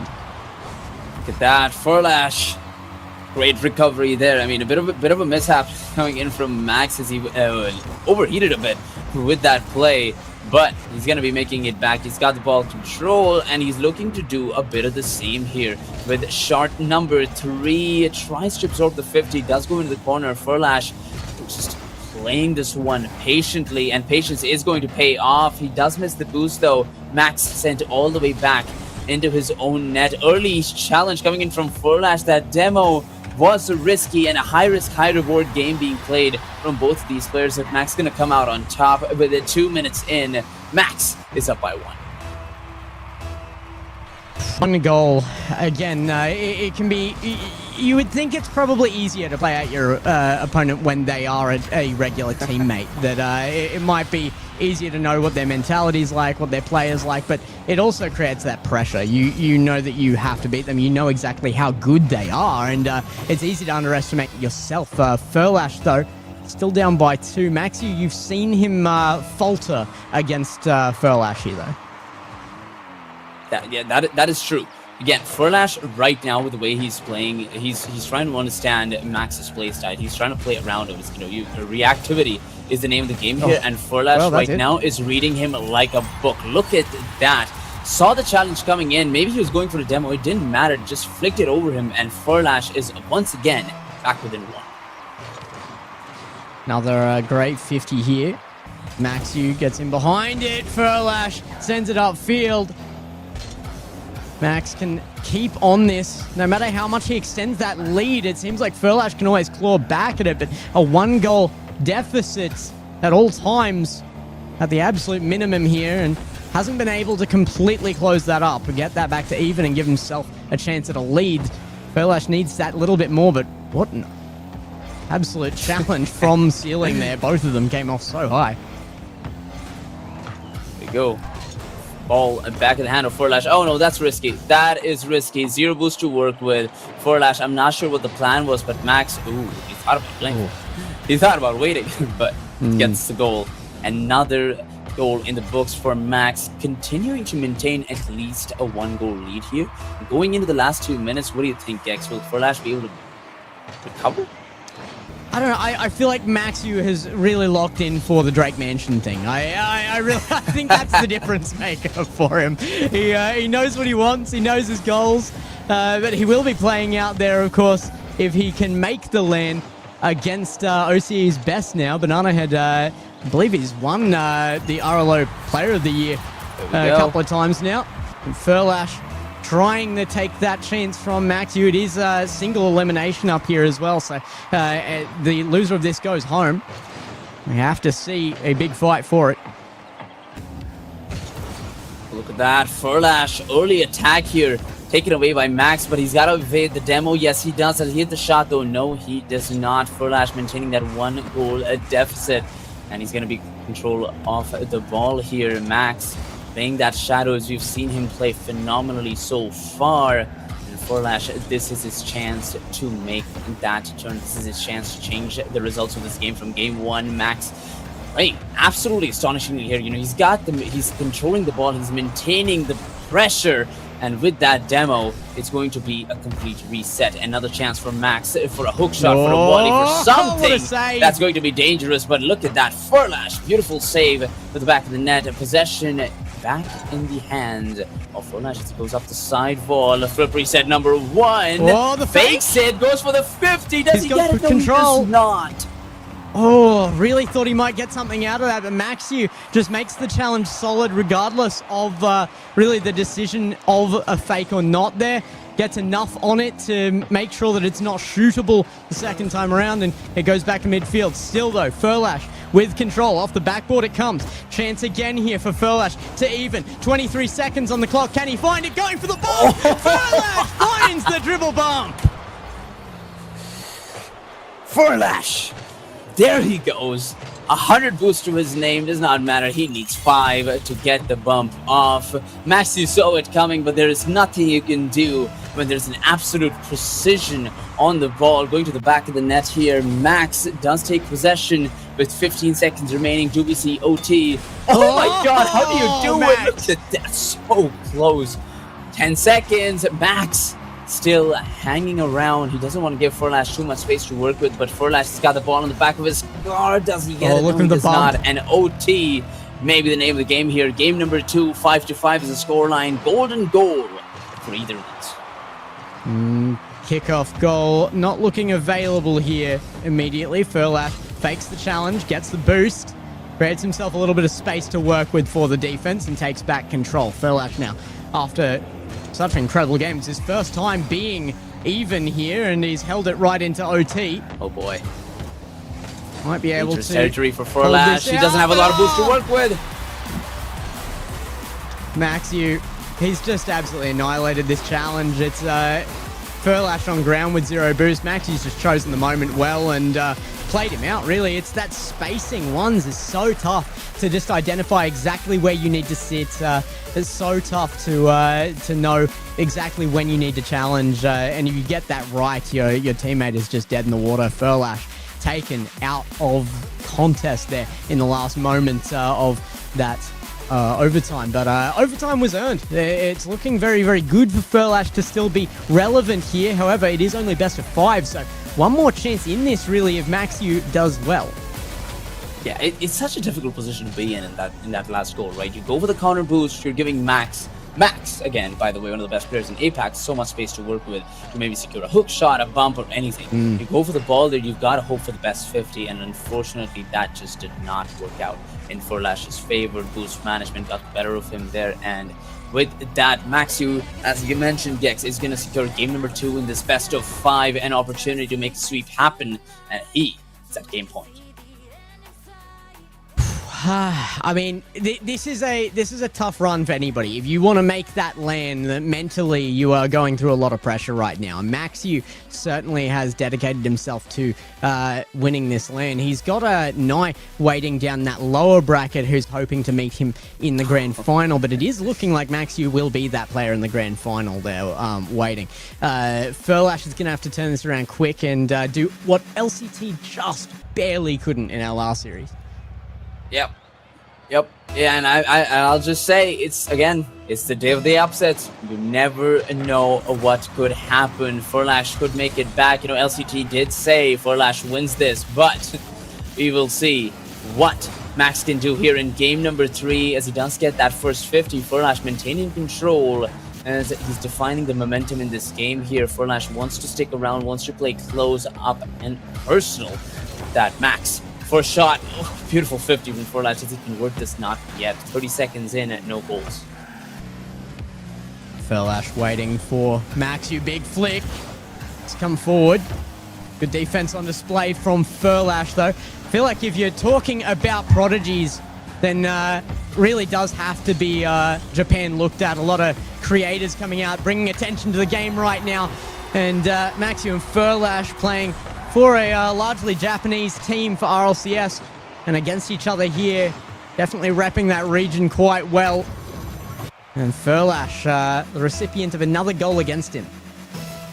Max starting off this game with a bang. 1 goal in his favor. FlaDer, he's got to change the momentum. This is his last chance to make something happen. Again, a ticket to Toronto on the line for Ascension Protocol's final tournament that is going to be taking place. And it is all now or never. Max versus FlaDer, who comes out on top. A beautiful 50 there from FlaDer, maintaining a 1 goal deficit, but he needs a lot of boost to work with if he's going to get this save. Oh, Max is going for place. He's going for place from one corner to another, and all he needs is one mistake. No! All he needs is one mistake from FlaDer, and there it was. Max is going to wait this one out, play down the clock as he secures yet another goal in game number 3. Yeah, that's a huge one there, actually, for a lead here. It's been tough for FlaDer to do more than bring back those 1 goal deficits, and it comes down to really it's the efficiency, it's the consistency of play out of ones that is always so major. Maxu trying to do more than just be efficient and consistent here. He's trying to dominate. A 3rd goal goes in off of a great play there. You can see the nerves getting to FlaDer here. He's got to take it back in control. A couple of kickoff goals could do FlaDer some good. And look at that. There was an attempt. There was an attempt for a delayed kickoff coming in. Beautiful 50 there from Max as he secures the possession. Yet again, he's going to slide this ball back. All he needs is time. And he could just take it all the way back. No, he does not. He's playing for the jukes. He's playing for the bait. He wants Max to challenge. He wants to extend this lead further and further as Max goes for a foot reset attempt here. And he's just going to walk the ball in. He doesn't need to make anything fancy. He's just got to touch the ball. And that's all he needs to get another goal against FlaDer. It's brutal. FlaDer was doing so well there. 0 boost and holding the pressure onto Maxu, but as soon as he went for that boost, it opened up the opportunity for Maxu to go for that air dribble play.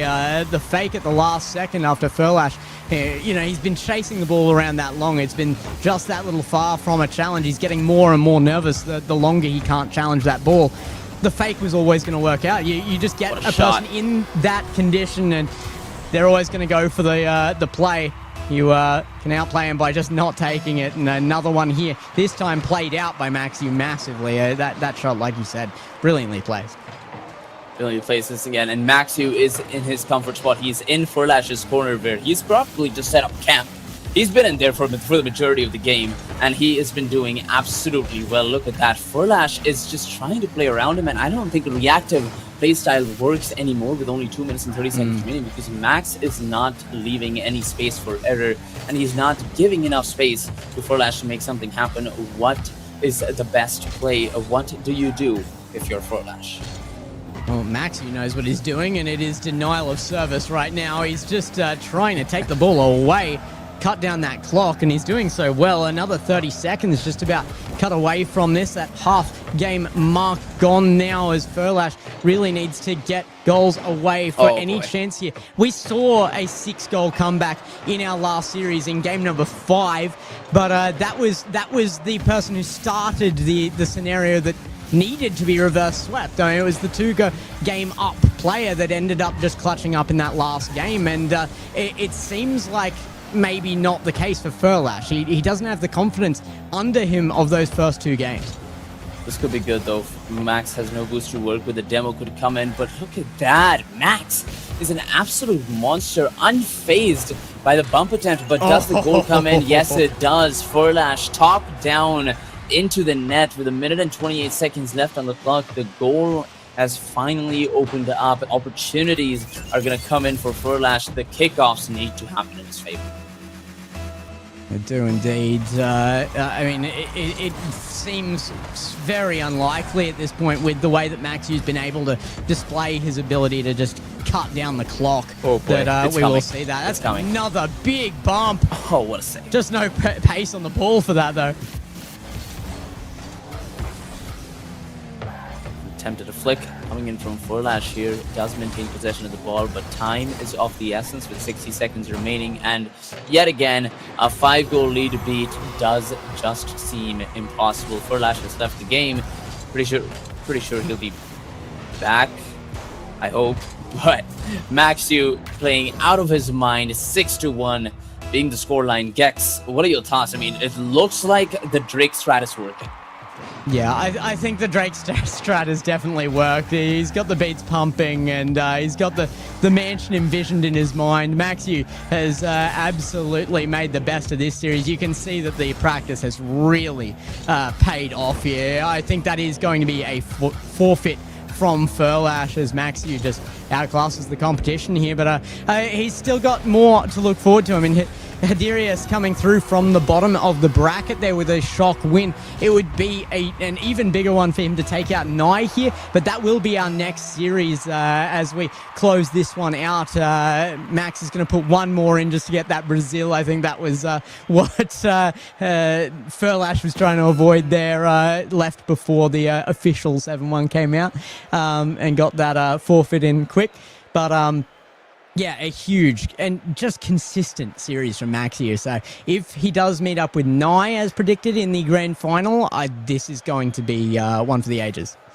This is going to be one for the ages. Nye, I've heard so much about him since I've joined this desk, and I'm just really excited to see what Nye can do against Hadirius. And of course, you know, we've got the next grand final going to be coming in shortly as well. So really exciting games coming up. But Max is the winner of our very first semifinals of day 2, winning in a sweeping fashion against FlaDer, ending in with, once again, a Brazil 7-1 scoreline. You know, we saw FlaDer popping off in game 1, but that was all she wrote for the series. Beautifully played by Max, and yeah, the break strat's working, man. That's all I can say. Yeah. I think that last game was really the display that Max needed to put himself in a good position for the rest of the tournament here. He wants to go to Toronto, but he's got his competition still cut out for him. Before we go, though, big shout out again to CJ for the raid there. So glad that OCE had a great run there for their qualifier, and it seems like just sending a very strong competitor with that full sweep in the grand final there. So our best, of course, to Banana Head there.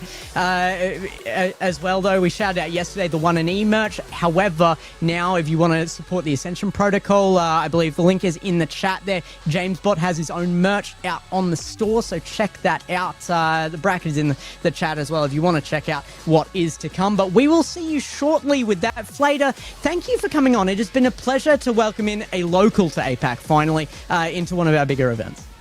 Absolutely. Love to be here. Again, some of the best players, APAC, going up against each other in a 1v1, my favorite game mode, although I've had a love-hate relationship with it, but you love to see it. Wish Blue was here, but, you know, it is what it is. We've got to make stuff happen. The new generation of Rocket League players are here in the 1v1 arena, and it has been an absolute blast so far. And of course, a huge shout out to our sponsor, Chalked Cast. There, the partner of the event. We couldn't have the international side of this event without them. So we will hopefully be rejoining you with a guest on the desk very shortly as well. We will be sending FlaDer off here though with our best regards. Thank you for the first 2 series. I'm so glad that first one came out as an absolute banger for you as well. About as exciting as Rocket League gets. Absolutely. All right, well, we will see you guys very shortly after this break.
need you. I love you, I do need you. I love you, I do need you. I love you, I do need you, I do. I love you, I do need you. I love you, I do need you. I love you, I do need you.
G'day everybody and welcome back to the Ascension Protocol LAN Qualifier for APAC. So excited to be here. I'm Gex, and as you can see, I promised a guest on the desk, and it is of course CJ. CJ, how are you? Yeah, it's great to be here, mate. Really just coming in here after a proper full dosh, absolutely crazy qualifier for our own region. Of course, I'm coming in from OCE. I'm sure you can tell that. Really, it's great to be here, though, man. You guys, you look like you've been having a roaring great time over here in APAC. Is it? You gotta fill me in. It's been fantastic, absolutely bonza. As we start to have a look at this second semi-final between Naya and Hadirius, which has been a surprise for this event. He's been fantastic, and we can show you once again the Ascension Protocol and what this is all for, where we're ending up. It's Toronto. The Shopify HQ should be a brilliant event hosted by JamesBot, and of course, thank you to our sponsors, Shopify Rebellion, Data Coach, and Chalkcast. What a wonderful, wonderful event.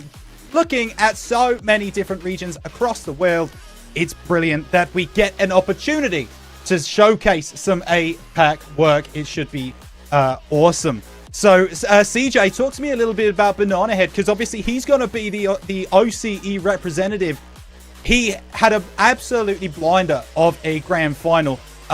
Just go over kind of how he did that. Yeah, mate. Yeah, it's. I mean, Banana Head's been one of the greatest Australian players for a while now. He's really smashing it out of the park. It's great to see him come through here in the ones as well. He's been one of the best players out now. 3v3s. We've sent him over to the LANs. You guys have seen him. You know exactly what's up. But it's looking great. Gex, it's great to work with you. Finally, I think it might actually be our first time ever working together. So great to be on as a guest on your show, mate. But look, I'll let you and Rhino really take away the gameplay on this one. I just wanted to stop by, give you the best from OCE, and yeah, all the best, APAC, mate. I hope you send the best over to us. We're gonna dominate.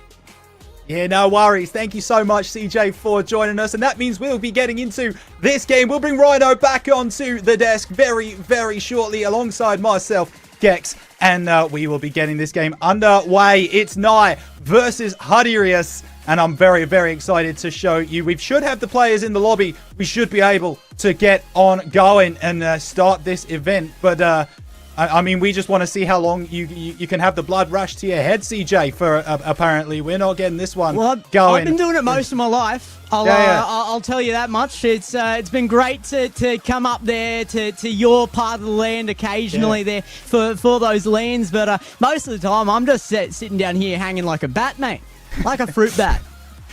Yeah, no, it's brilliant, and clearly you've got a lot of practice at it. It's very cool. So we are getting word from production that we can go into this game. So let's. Apparently, I've got to tell them that we need to get going because I'm in the lobby. So I think they're going now. So we're going. So I'll catch you later. Bye. See you later. CJ out. And we are underway then. Hadirius, the Cinderella story could continue through to that grand final, but he's got Nye to contend with, who will take home the victory. We will see very shortly. 5 minutes on the clock, a best of 5 as always. It looks like Hardy might get the first goal of the game. Ooh. And Nye is pushed back.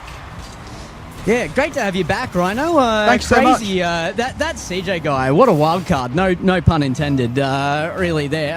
But yeah, great to have him on as a guest. Good to see him. Like I said, I've never actually, like he said, sorry, I've never worked with him before. Really good to have him around and give his props to the APAC region. Yeah, absolutely. Listen, we heard that he'd done a lot for OCE. Obviously, 5 games straight casting is not easy to do. But it was really nice of him to stop by and just give us a quick OCE update. But I'll tell you what, this APAC update is going to be very interesting if this scoreline stays the same. Hardy just trying to burn some time off the clock, playing a good 50 there. That does send it away, but Hardy, I mean, we saw it in the game earlier against LCT. He seems to be one of the most comfortable players ever playing that kind of like backline defense. That moment just before you score, getting in front and getting the clearance. But Nye in the midfield finds a snipe.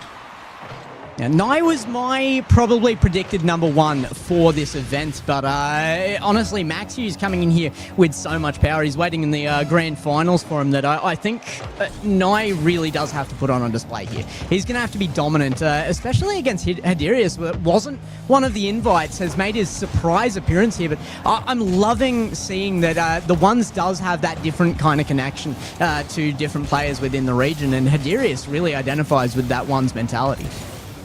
Yeah, he really does. It seems like it's something he's been working on quite a way, and maybe that's something that was the way that Hardy approached this game, as Nye does turn the game around. But you do wonder if Hardy knew he'd signed up for this quite early on, and so really kind of got in the lab and started training on that One's playlist. You just, we know that that's what Max has done over the last little while, and so I wonder if Hardy took a very similar approach, where it was like, well, I know this opportunity to go to Toronto is coming up.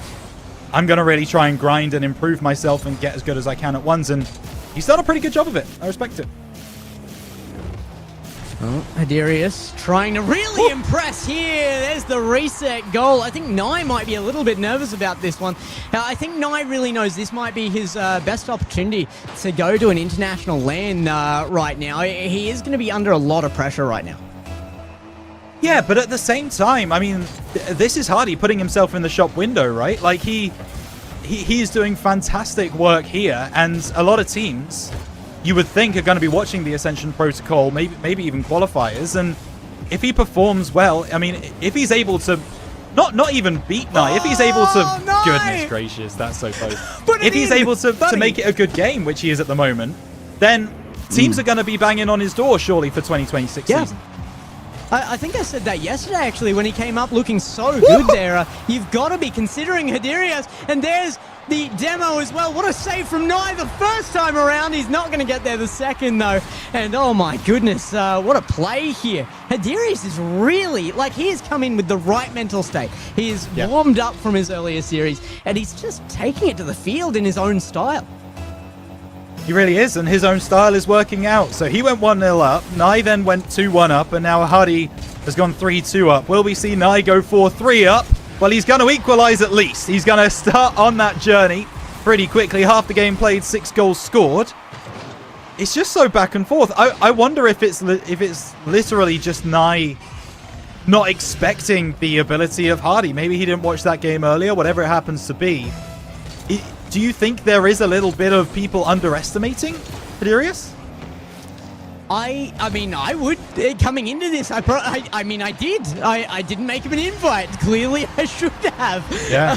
Nye, another one in, though, proving why he is kind of sitting on top of that pick list. At least he was when I made the invites. That may be changing with how Max played earlier, but Max also wasn't playing against Hadirius, and it's hard to tell where that would have gone, where Hadirius would match up against Furlash. In fact, I'm considering just doing a 1v1 show match with the two of them later on.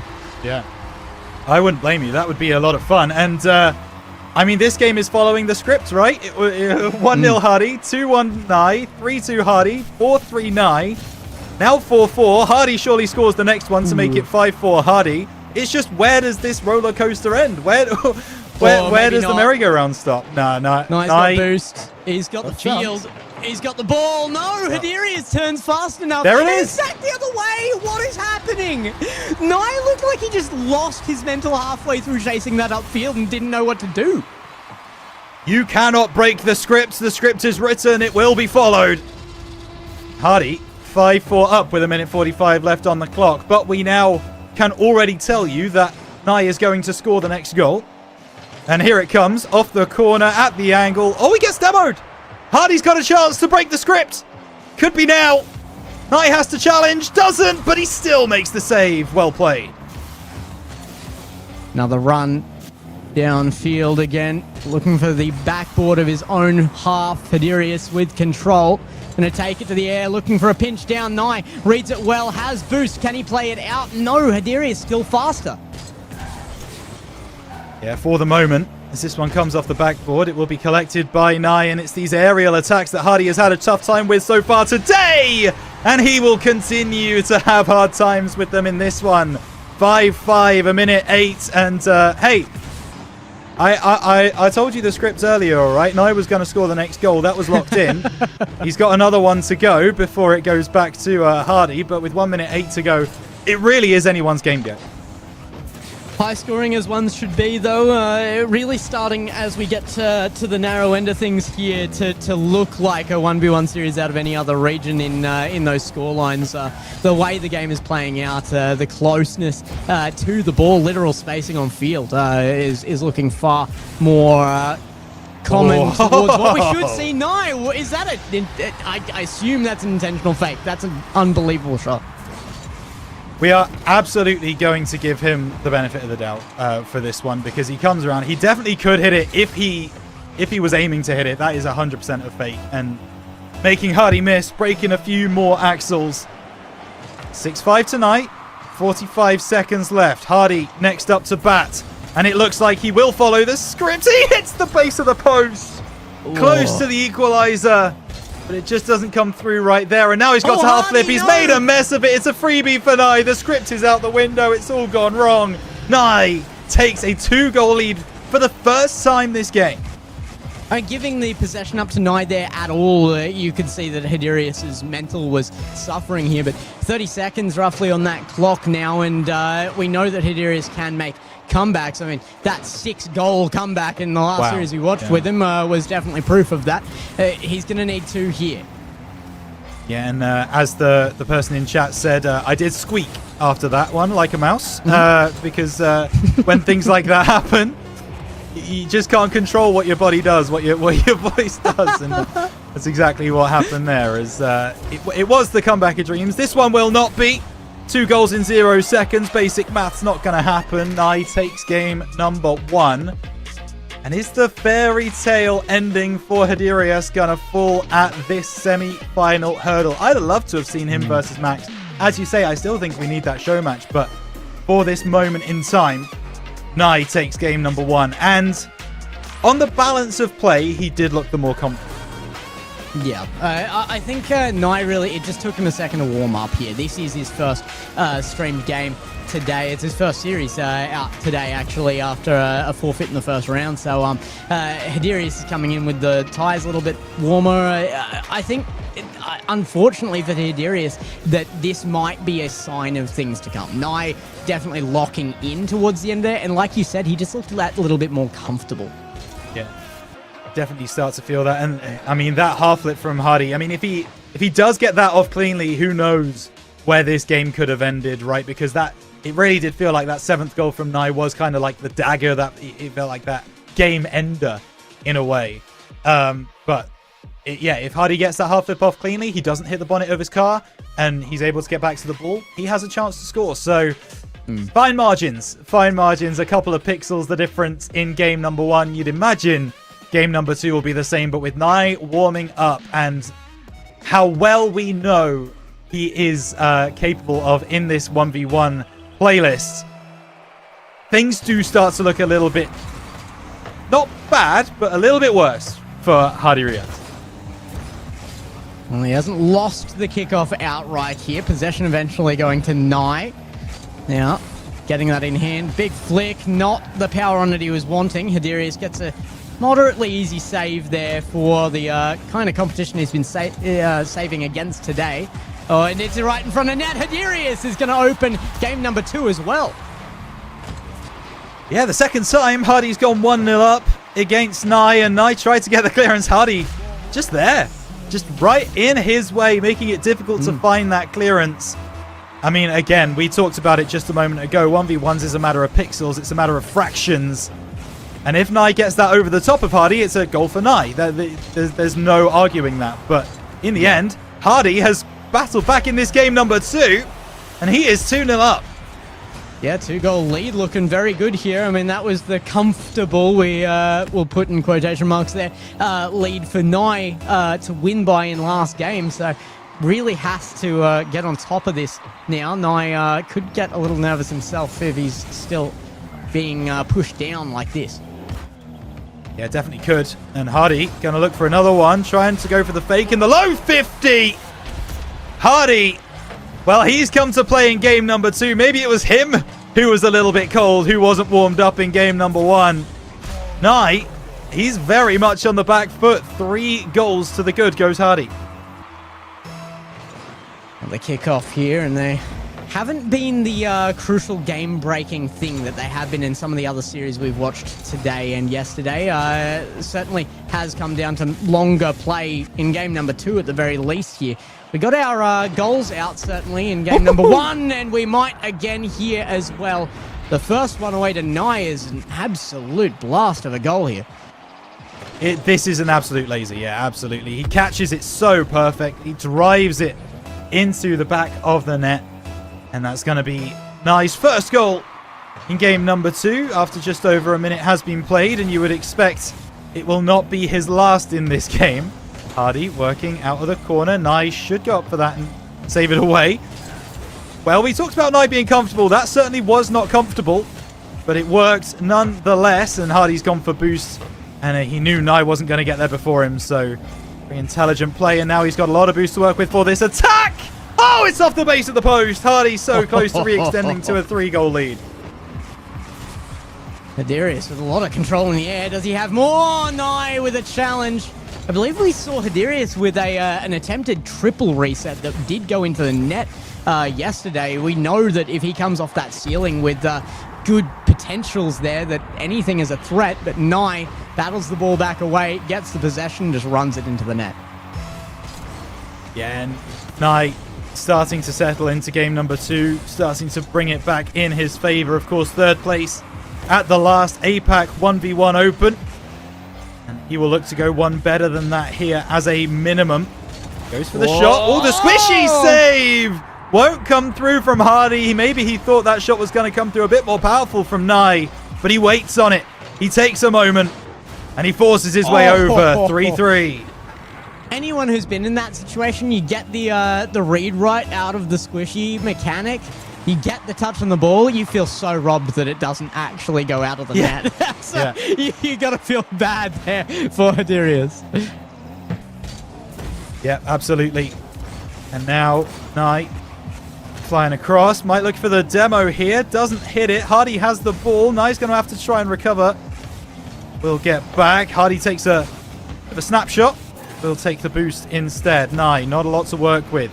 12 boost in a dream. Now 0. Hardy gets the clearance, but Nye now hits it back towards his half, trying to maintain possession. Gives it back to Hardy in the corner. Works his way out, but the clearance is there from Nye. Hadirius now moving towards that back wall again. Defense does succeed here against Nye. Does the smart choice there. Robs the boost. Nye has to go forward. Now, a bit of room gained on field. It's not going to be a goal, but can Hadirius get Nye starved down? Great flip back to challenge that. Nye gets his own corner boost now and still has control of that ball. Challenge. Now, chance. Nye gets it long. Is there a defense? Yes. Hadirius going to make this play a little bit longer than the others. Always worth taking those shots, isn't it, from deep, because it forces your opponent to have to, as you say, use that boost, try and use up their resources to make that save, and then you try and get them on the second time of asking. Nye got the catch beautifully once again, but this time Hardy was ready for it. Now has a lot of boost to work with through the air. Flips right, trying to flip left, trying to break some axles again. Nye's shadow defense has been pretty spot on when he's employed that strategy. That continues to be the case. 1 minute 20. Only 6 goals scored in this game, which for our competition so far today, Gex, is a relatively low scoring affair. Yeah, very much so. And kind of uncharacteristic for ones as a whole. Hadirius is going to add 1 to that counter, but it is a much more defensive series. I feel like this is really when the nerves are on the line. I mean, Nye is expecting to be one of the players in competition to go to this lane legitimately from the beginning. From his first entry, he would have been expecting that. Hadirius is now suddenly in this situation where he's like, wow, this is real for me. I am contesting one of the best in this game for ones, and I can come up on top. But it has to be here and now. Hadirius still leading right now, but Nye continually just making that threat look realistic. Yeah, and no matter what happens in this series, right, Hadirius has shown that he has some of the best mechanics in the region. He has shown that he has some of the best one's ability here in APAC. He's continuing to show that. He's going for boost. Nye's got a free run. He looks for the shot. Is it powerful enough? It will be. The equalizer with 20 seconds left. But my point being, after seeing this event, I can say with certainty that Hadirius is one to watch for 2026 RLCS. He is someone who is going to be grinding the game like crazy, because there is no... It's fine. There is no better motivation for an individual player than to go up against the best in the region and give them a game and play it close. And Nye, that's outrageous. And like you said, though, it is coming up against the best of the region. Nye coming out of the unarguably top APAC native roster, full native roster there. With Realize retiring, there might be even a spot for Hadirius there. That could be an option. Good. Good, and with 1 second remaining, he'll just get the ball on the ground. I mean, a 2-goal game, a 1-goal game. Hadirius making it difficult for Nye to get over the line. But the difference here is that Nye is able to push that extra step where we didn't see LCT do earlier today. Obviously, he got those 2 games 3 and 4. But early on, when it was difficult for LCT, when Hadirius was making it a challenge, LCT wasn't up to that task. Nye is proving right here and right now that he certainly is. It's hard to believe that Hiderius has no chance at a game here, but I certainly could believe that he is running out of chances for the series. Nye is up ahead right now, and deservedly so. He has been more comfortable in most scenarios. Even one down, he seems somewhat comfortable. It's just the consistency from Nye, really. Regardless of whether he's up or down, he plays the same, and that is such a crucial aspect to ones in general. When consistency is the biggest issue, you have to be able to play through no matter what the circumstance. You have to. You absolutely have to, and he's doing that wonderfully. And it's a little bit of a shame that we now have the potential of seeing both of our semi-finals go in a sweep, right? 3-0s both sides. But you've just mentioned it there. I see no reason why Hiderius could not win a game against Nye. He is looking like, give him kind of 3-4 months, maybe even less than that. He's going to be right there with a player like Nye, looking as comfortable as he is in a one setting and able to take goals and games off him. At this moment, it does look like Nye has the more experience in this playlist, let's say. But take nothing away from this performance from easily one of the underdogs of this tournament. And he's going to get one up again. Yeah, and it's worth reminding you that we're talking about Nye like he's an old pro here. This is a 17-year-old who's on field. He's still young blood, still a prodigy out of this region, really. And he's fighting in very, very well against players that are 10 times his experience level. It's really, really an attest to his abilities that Nye is being talked about in the same regard as some of the oldest players in here to bring that experience to the field. And I mean, we might get to see that kind of play out on the field. If Nye does win this series, it'll be him versus Maxiu. I mean, you couldn't really get more of an old guard versus new guard matchup here in the APAC region. Max has been around the block and then some, but Nye just really starting his journey and getting back into this game number 3 is helping towards that goal. Another kickoff here. We're really not seeing a ton of those kickoff goals in this series, though. It is so much about that solidity, and I think the main place it's come out is in those kickoffs. We do get somewhat of one here again, though. Hiderius just gets that long and not reached by Nye. It's the big conversation point that I've had since we first saw Hiderius yesterday, is his kickoffs. I've brought it up every single time I've been on a cast with him, and it's because he has so many different kickoffs that he can come at you with. This one hasn't worked. Nye's going to go up the other end. He's going to score. But if you can get your opponent on a kickoff to second guess themselves, if you can get inside their head so much they're like, oh, I don't actually know what kickoff he's going to come at me with this time. That's a huge advantage in 1v1s. That's absolutely massive. Both out of boost here and a chase by Nye, but is really removed from that ball here as Hiderius takes good control of it. Gonna bring it forward. Reset maybe collected there. I don't know if he actually got it at bump though. Oh my goodness. Removing Nye. 3 of the weekend for Hiderius from this type of play. And on 3 different people as well. He doesn't like to bring it out very often, but when he does, it is devastating. And that is Nye falling victim to the classic 1v1's move of knock the ball in the air towards the goal and then demo your opponent. That is a lovely little play. And actually, Nye is just going to answer immediately back, steals the ball away from Hardy, finishes off in the middle of the goal. 3.5 minutes left, 3-3. It's certainly more grounded play from Nye, but I do feel like Nye certainly has the ability to bring in mech if he wants to. We've seen it in RLCS many times, but it is just the one's effect. It's the desire to be perfect in every touch and not taking those risks. Hiderius takes a little bit of a one there and goes for the mech play, but he pulls it off once more. I feel like that's the big difference between not only Nye and Hiderius, but most of our playlist today. This is the most mechanics we've seen out of anybody in a ones playlist from our tournament. Yeah, absolutely. Nye's going for the fake. Well, it wasn't even a fake kickoff, just completely avoided it. Gets the demo, should be a goal back. That will be the 17-year-old back on the board for the first time after 2 unanswered from Hadirius. And now 3 minutes and 6 to go. Nye only 1 goal down. This kickoff could decide a lot. Another delayed kickoff from Hadirius, and Nye's going to have to start figuring out answers to these kickoffs. The mental game. Yeah. It's still being played out. Hadirius is going to go for the boost. Nye can take this, but what does he have left in the tank?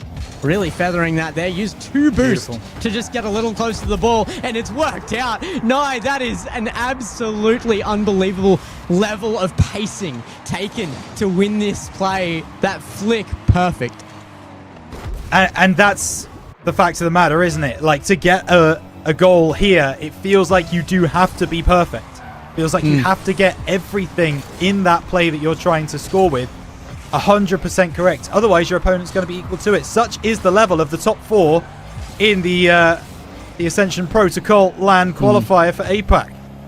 It's very much the reason that the Fennec is chosen so often. It's so much easier to get the perfect touch. It's so accurate to its hitbox. And there we go again. Hadirius using that hitbox perfectly here. But I gotta say, I think that was Nye just pushing the envelope a little bit too hard there. Maybe Nye, I don't know if it's overconfidence to challenge on that, or if it's the nerves pushing him to just challenge everything he can as early as possible. Or is it something he's seen from Hardy's gameplay, you know? Is it a moment where he thinks, okay, he's faked a couple of these moments out, I'm going to try and take the opportunity, or almost didn't find its home there, but Hardy did score. But yeah, you know, you've got to consider the time too. Yeah. You got to consider your opponent, right? So I wonder if it is one of those where Nye's like, I'm going to early challenge because I've seen Hardy taking his time with a lot of these plays, and so I'm going to get the better of him. Not happening. Hardy is quicker to that ball. He's extended out to a 3-goal lead. The first time this series, one of the players has been 3 goals up. Yeah, I'm sorry. What was that about Hardy taking his time? I don't see it. Yeah, If Nye thought that was something he was seeing out of Hardy, then he's been lulled into a false sense of security. He's been lied to, is absolutely being taken out here. Regardless of how this comes out, Hadirius deserves at least a game here. I mean, he has been playing absolutely fantastically. He is dominating Nye, who is one of the top players in the region for 1v1s right now.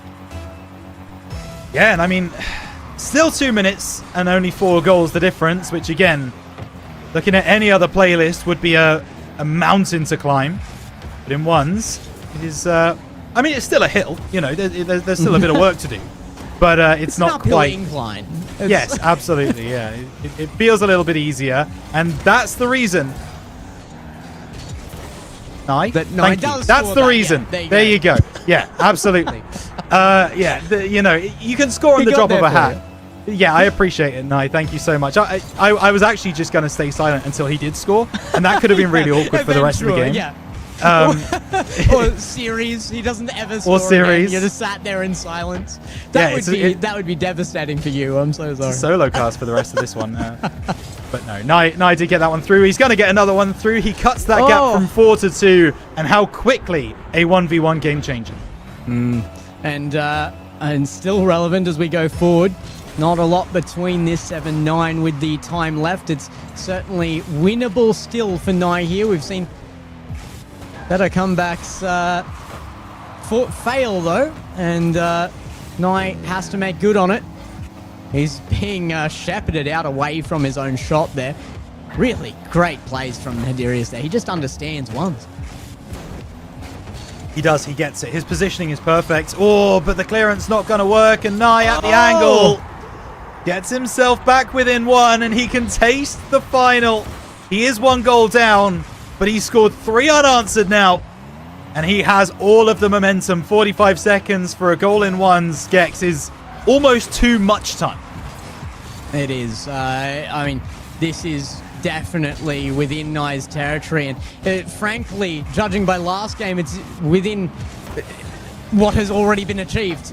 It's no doubt that Nye can do it, and he's been given the opportunity. Hardy. It's a freebie back. Hardy might be able to get there in time. Not quite. Nye will even up the game with 25 seconds left. That's a gift. That is a present. It is a long time till Christmas, but it feels like it's come early for Nye, as Hardy just missed the ball, and maybe feeling the occasion, maybe feeling the nerves, sure what it is. He had an opportunity to put the game to bed there. Didn't take it. And now Nye might do the same up the other end. And he puts the dagger in the heart of Hardy. 9 seconds for a goal is enough time. But with a player as good as Nye, you would expect him to be able to get that defense on lock and play the proper kickoff. Here he comes again. Nye just going to take it safe directly into that. It might be enough. Hidarius has missed the mark. He might have scored that had he gone bottom right corner there perfectly. But Nye was back so fast, up by 1, finds ground. And like you said, on that 9th goal, when Nye was able to secure that, it was a bit of a gift there. I feel like Hidarius was just, he was getting, he was tearing up. He was pining for game 2 again, and it was looking exactly like game 2, and it came out exactly like game 2. Nye 1 up, wins the series in a sweep, but the games wouldn't suggest that, would they? No, that absolutely does not tell the whole story. I mean, you look back at the goal difference in the end, right? It was 1 goal game in game 1, a 2-goal game in game 2, a 1-goal game in game 3. Hidarius was right there with Nye the entire way through this series. And I'll tell you something, Nye is going to be thankful for that, because what a wonderful warm-up for him for that grand final. I mean, you know, if Hidarius had come in and not really put up too much of a threat, you might be looking at a bit of a different grand final. But as mentioned in chat there, a fantastic run from Hidarius, someone who we weren't even confident was going to get out of Saturday, coming through into Sunday, taking down one of the titans of the region in LCT, making it to the semi-final, top 4 in the Ascension Protocol APAC qualifier. Credit to him. He's come out of absolutely nowhere. One to watch for 2026. Yeah, absolutely. Like you said, a big shout out to the orgs and teams looking to fill those spaces into the next season. Of course, we do have a fair off season ahead of us as well. Worlds coming up. We have that representation, the ones by Mina, well and truly covered, but that's why you're here. You get to see the rest of the world competing out in that 1v1 standings. Another shout out, of course, to Chalkcast for making that happen on an international stage. But James Bott, thank you again for letting us come out here. We've got to give that shout out because we are going into our grand final, Rhino. It is going to be the prediction coming through. Maxu versus Nye is the lineup there. Maxu grinding once again to be somewhat the player he used to be in ones, and Nye stepping up to be the prodigy of APAC. Who will come out on top? We'll see you for the answer after the break.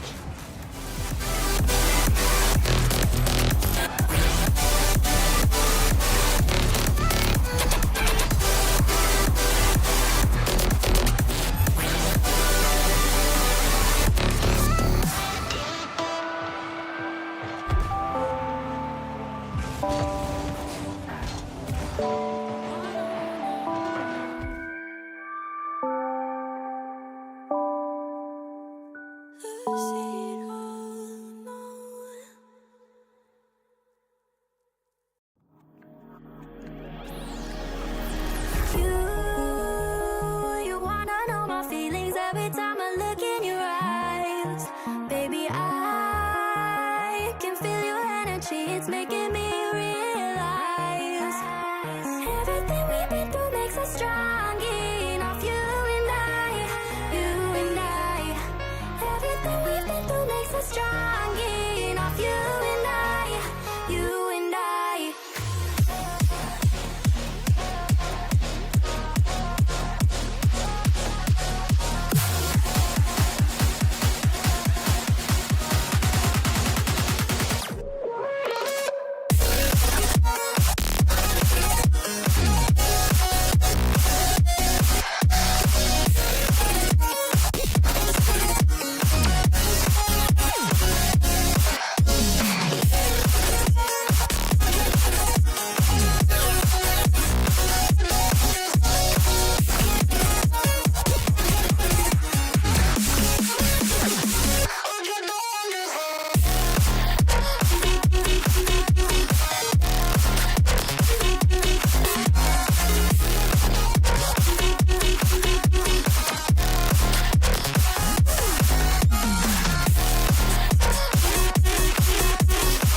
Baby, I can feel your energy, it's making me realize everything we've been through makes us strong enough. You and I, everything we've been through makes us strong enough. You and I, you and I.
Hello, everybody. Welcome back for the grand final here of our Qualifier Ascension Protocol, coming to you for the last time from APAC. And again, a big shout out to everybody that's been involved, to Chalkcast, to Johnny Boy for running Europe, for I believe Greybeard will be running SSA later on with his own prize pool as well. Thank you to you as well, Rhino, for joining us here, and of course to JamesBot for running the entire thing and inviting us along to run this as well. Rhino, we've had a shocking day at times, but we've arrived at an expected grand final, I believe.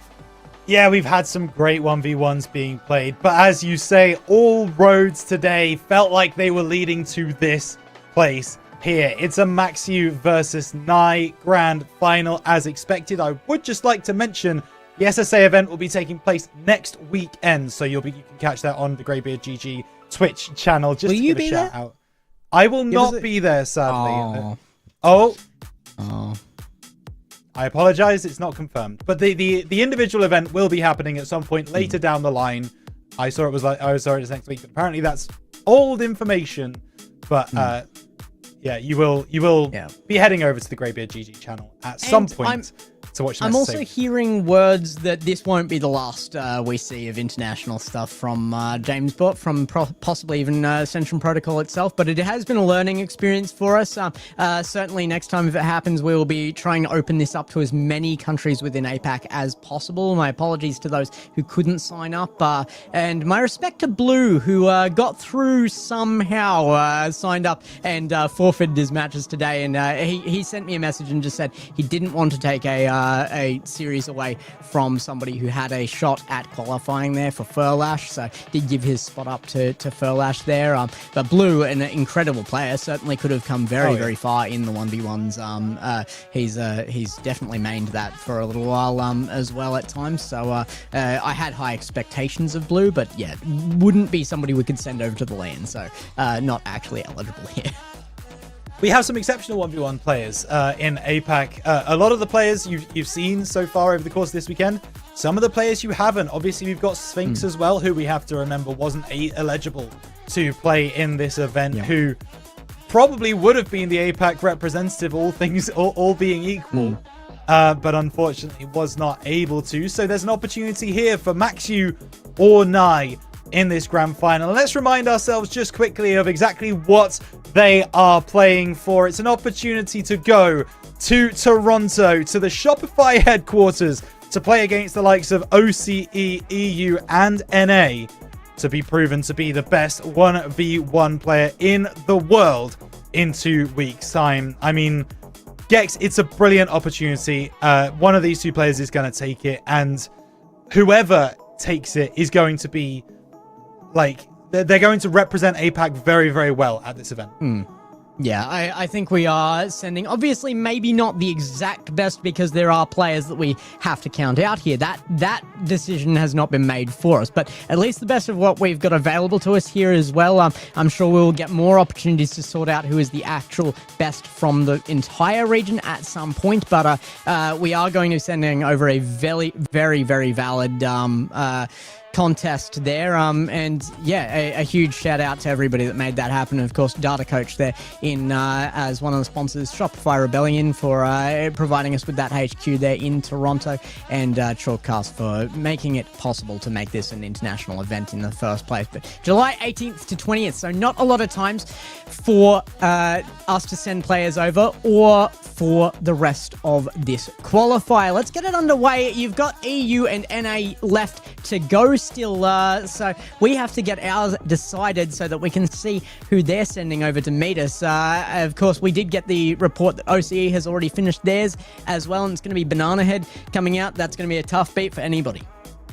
Yeah, and playing against Hunter as well in the final, not Super Lucky, who a lot of people would have expected, but Banana Head still being able to take it through and taking the 4-0 victory in the grand final. We would hope that here in APAC we don't get a 4-game grand final. We want this to go 6 or 7 between these two titans, but you never do know what happens in the server is going to happen. Maxu's been put on ice for a little bit, for an hour or so. Nice just come off the back of a very, very tough game that he had to work very hard to win. So who's going to have the benefit? Who's going to have the run of the green in game number 1? It'll be interesting to see. We'll see it on field. Let's get them on there now and sort this out. I know that both of these players will be very, very keen to get out to that LAN. Maxi has been grinding it for different reasons. Tonight, of course, the Drake Mansion is in his sights, and there it is. He's shooting at it right now. He's got the doors are open, and he's firing the ball into the open doors. That's what he's envisioning where the net is. Yeah. Absolutely. You would imagine, like, if we do get to the point where Maxu is 3 games up and, you know, he's winning in that game 4, at any point, you know, all he's going to be thinking about is I'm going to get to go and see Drake's mansion. That's it. That's the mantra in his head as he does that. But only 1-0. Still plenty of goals to be scored, and Nye gets the beat. Maxu going to have to try and recover here. Plays it into his own corner. Wants to collect the possession. Now off the right-hand side, doesn't go through the air. Instead plays it along the floor, a ground play. Taking it away from goal. And I think realized quite late that he didn't quite have the control that he wanted. So played it to try and get possession instead. Yeah, this is going to come down to who is the most ready to play ones right now.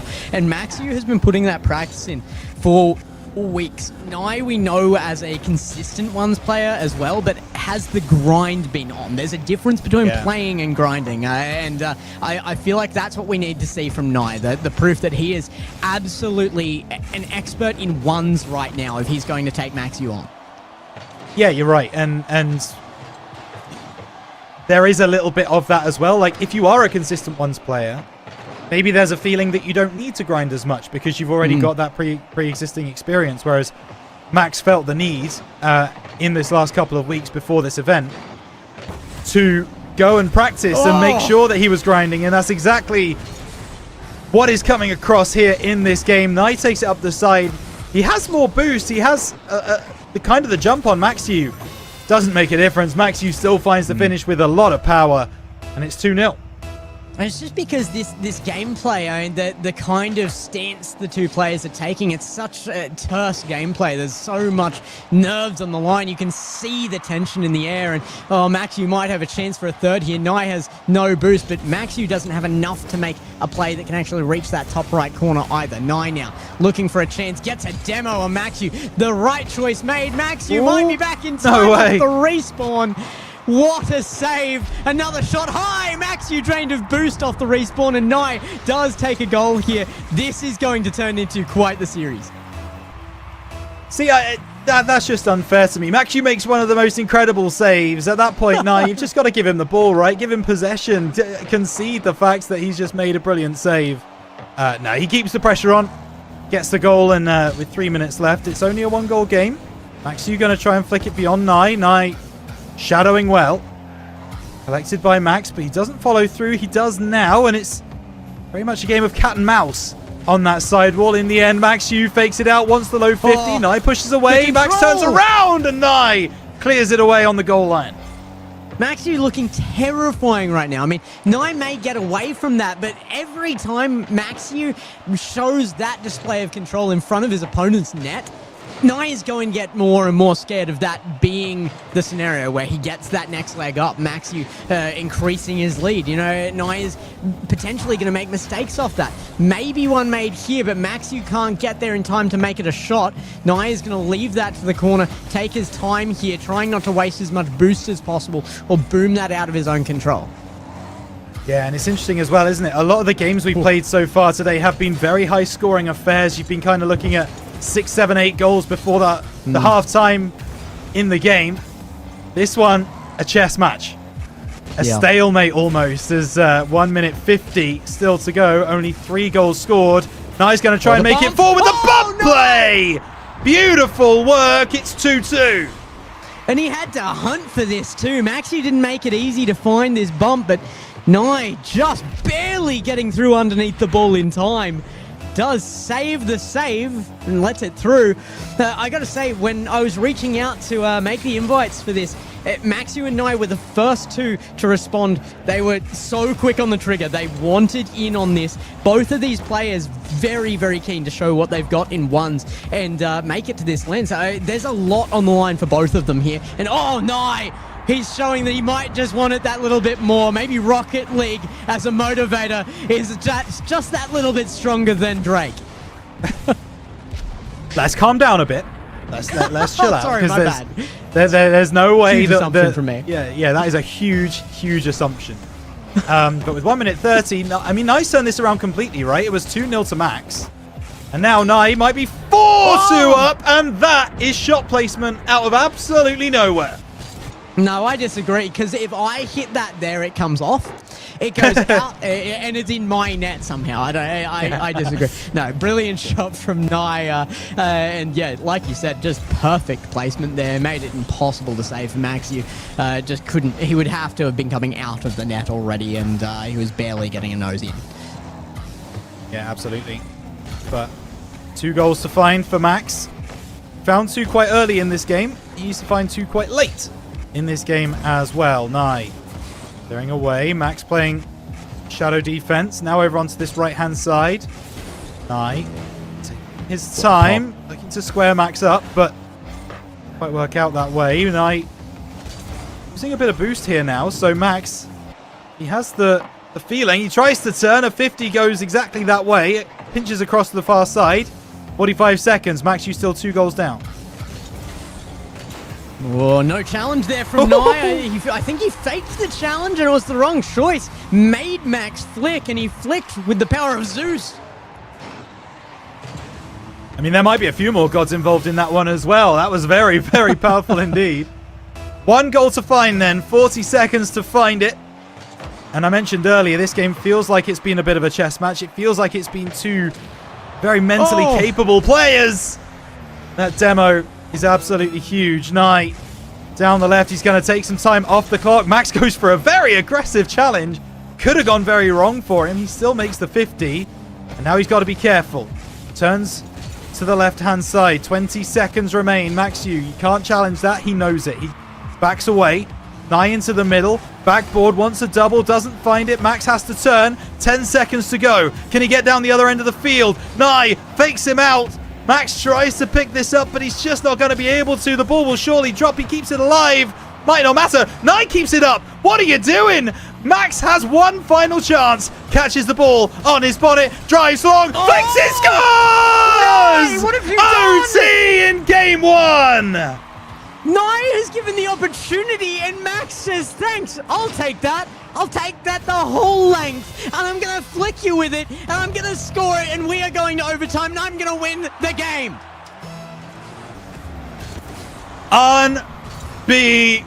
Unbelievable. What is Nye thinking? That pop-up in front of Max Yu's goal should never happen.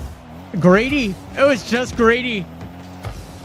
And now he faces the potential that he's going to lose game 1. Max down the right-hand side. It pops back to him. He wants the backboard. He finds it too.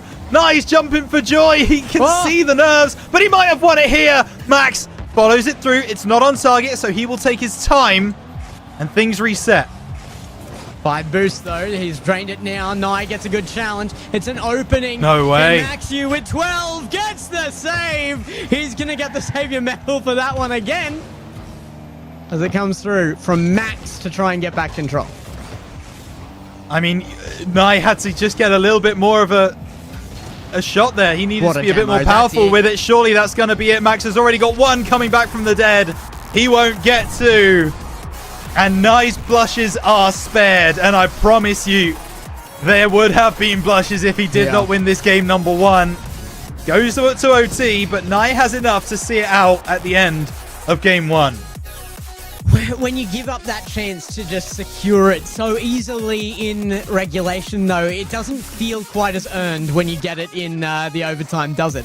Nye really did leave the door open for Max Yu to come through it there, but recovered it at the last possible second. Great control out of Nye there, though. Just kept Max Yu drained, kept him questioning in that overtime, and I think the nerves in the end playing a big part of that overtime. You can see how much this means to the players. Yeah. Every single decision that they make, you can see that they're second, third, and fourth guessing it. You know, they so want to make the right decisions at all times, but in ones it's so difficult because you got to do that for 5 straight minutes, 300 seconds. You've got to be at the very, very top of your game. One micro mistake could spell the end for that game. And that almost happened there with Nye making that slight mistake, keeping the ball up on 0 seconds at the end of regulation. But, I mean, if this is a sign of what's to come, Gex, we are in for an absolute belter of a grand final. Nye and Max-U so evenly matched. It's going to be close. It's going to be really, really close. I'm surprised to see there, though, that Nye came out with 11 shots there.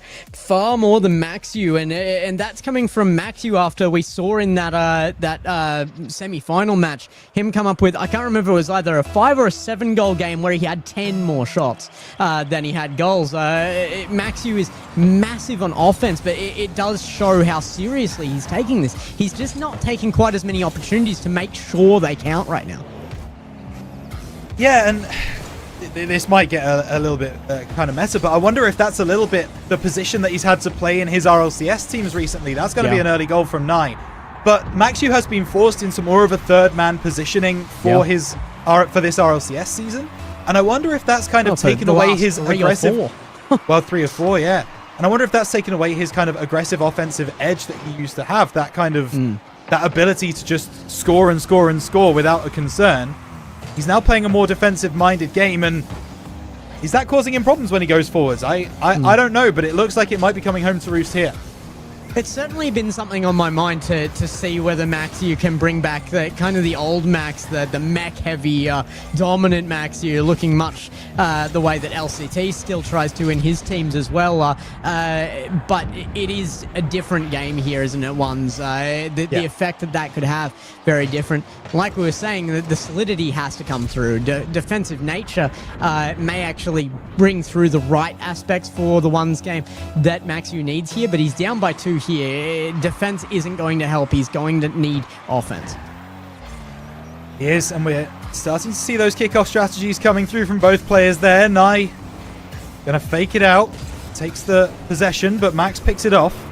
Now with the reset, going over the top, getting the finish as well, in off the crossbar. Well, we were asking questions about Max-U's offense. He's answering them.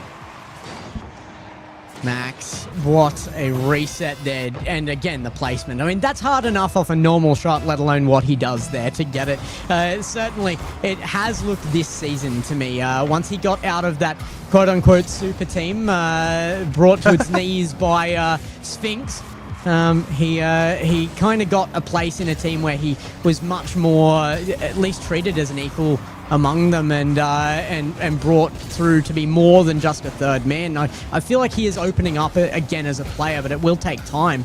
And you're seeing it here now, though, that Max-U bringing back those mechanics of old. And it certainly looked like he was having more fun in that team for the second portion of the season, didn't it? And he's having a bit of fun in the server here today. A second goal from Max-U. I mean, you get that beat high up in the air, it's always going to go wrong for your opponent. And Max-U finishes into an empty net. He's the one now with the delayed kickoff. It's not worked for him, though. Nye off the left-hand side. Oh, he just gets a little bit too much on that. We'll go and take the boost again, though. Max goes for the mid-boost. He's back in position to make this defensive play now. Great work from Max-U. If anybody can make the comeback plays, I do expect it to be Max-U as well, and it is for the same reason that you were talking about. Not so much the fact that he's defensive, but as a byproduct of that, he has always been the player to step up when mental gets bad. He locks in, and he can carry a team through those bad moments. When it comes to Ones, and you can do that for yourself, that is so important, because it can change, like you say, so quickly. Ones is a fluctuating game mode. The comebacks are constant, and now you have to be able to hold. Max-U holding well with a demo here on Nye. I'm pretty sure, unless Max-U hit one of these in the semi-final game earlier, the only other player to do a demo goal like that in a Ones tournament in APAC for this Ascension Protocol qualifier was Hiderius. Yeah, I don't think anyone else has pulled those off. So actually, one from LCT. I believe we had one from LCT. Did we? Okay. First series. But pretty few and far between, hasn't it? Which is weird. Which is really, really weird. Because of course, if anyone's been watching the 1v1s taking place at the LANs this year, Birmingham and Raleigh. Certainly in Birmingham, I mean, Morksy, I mentioned it earlier, it felt like 75% of the shots that he was taking were those demo goals, right? Like, that's just how he scored. And people weren't able to figure out a way around it. Now, it's a very difficult mechanic to get right. You know, it's a heavy risk. It's not easy. But you'd have thought we'd have seen a few more attempts, at least, than what we have done so far. I feel like it just comes down to something that's very typical of APAC as well, is that our meta is not necessarily what the meta is for the rest of the world in a season. We've certainly had aspects of that creep in. I mean, this season's so much meta coming out of the kickoffs, the variable kickoffs out from Europe, and we definitely saw that out of this new team that Maxiu's in as well. Yeah. So kickoffs should be something that he is well accustomed to from playing with the likes of Realize and Furlash, but oh my goodness, he doesn't need a kickoff for this one, just pure control in the air. Yeah, and I mean, Nye just almost glued to his corner there as Maxiu was kind of given free reign to do whatever he wanted. And when, I mean, this is where it's difficult, right? Because if you don't challenge, you get scored on.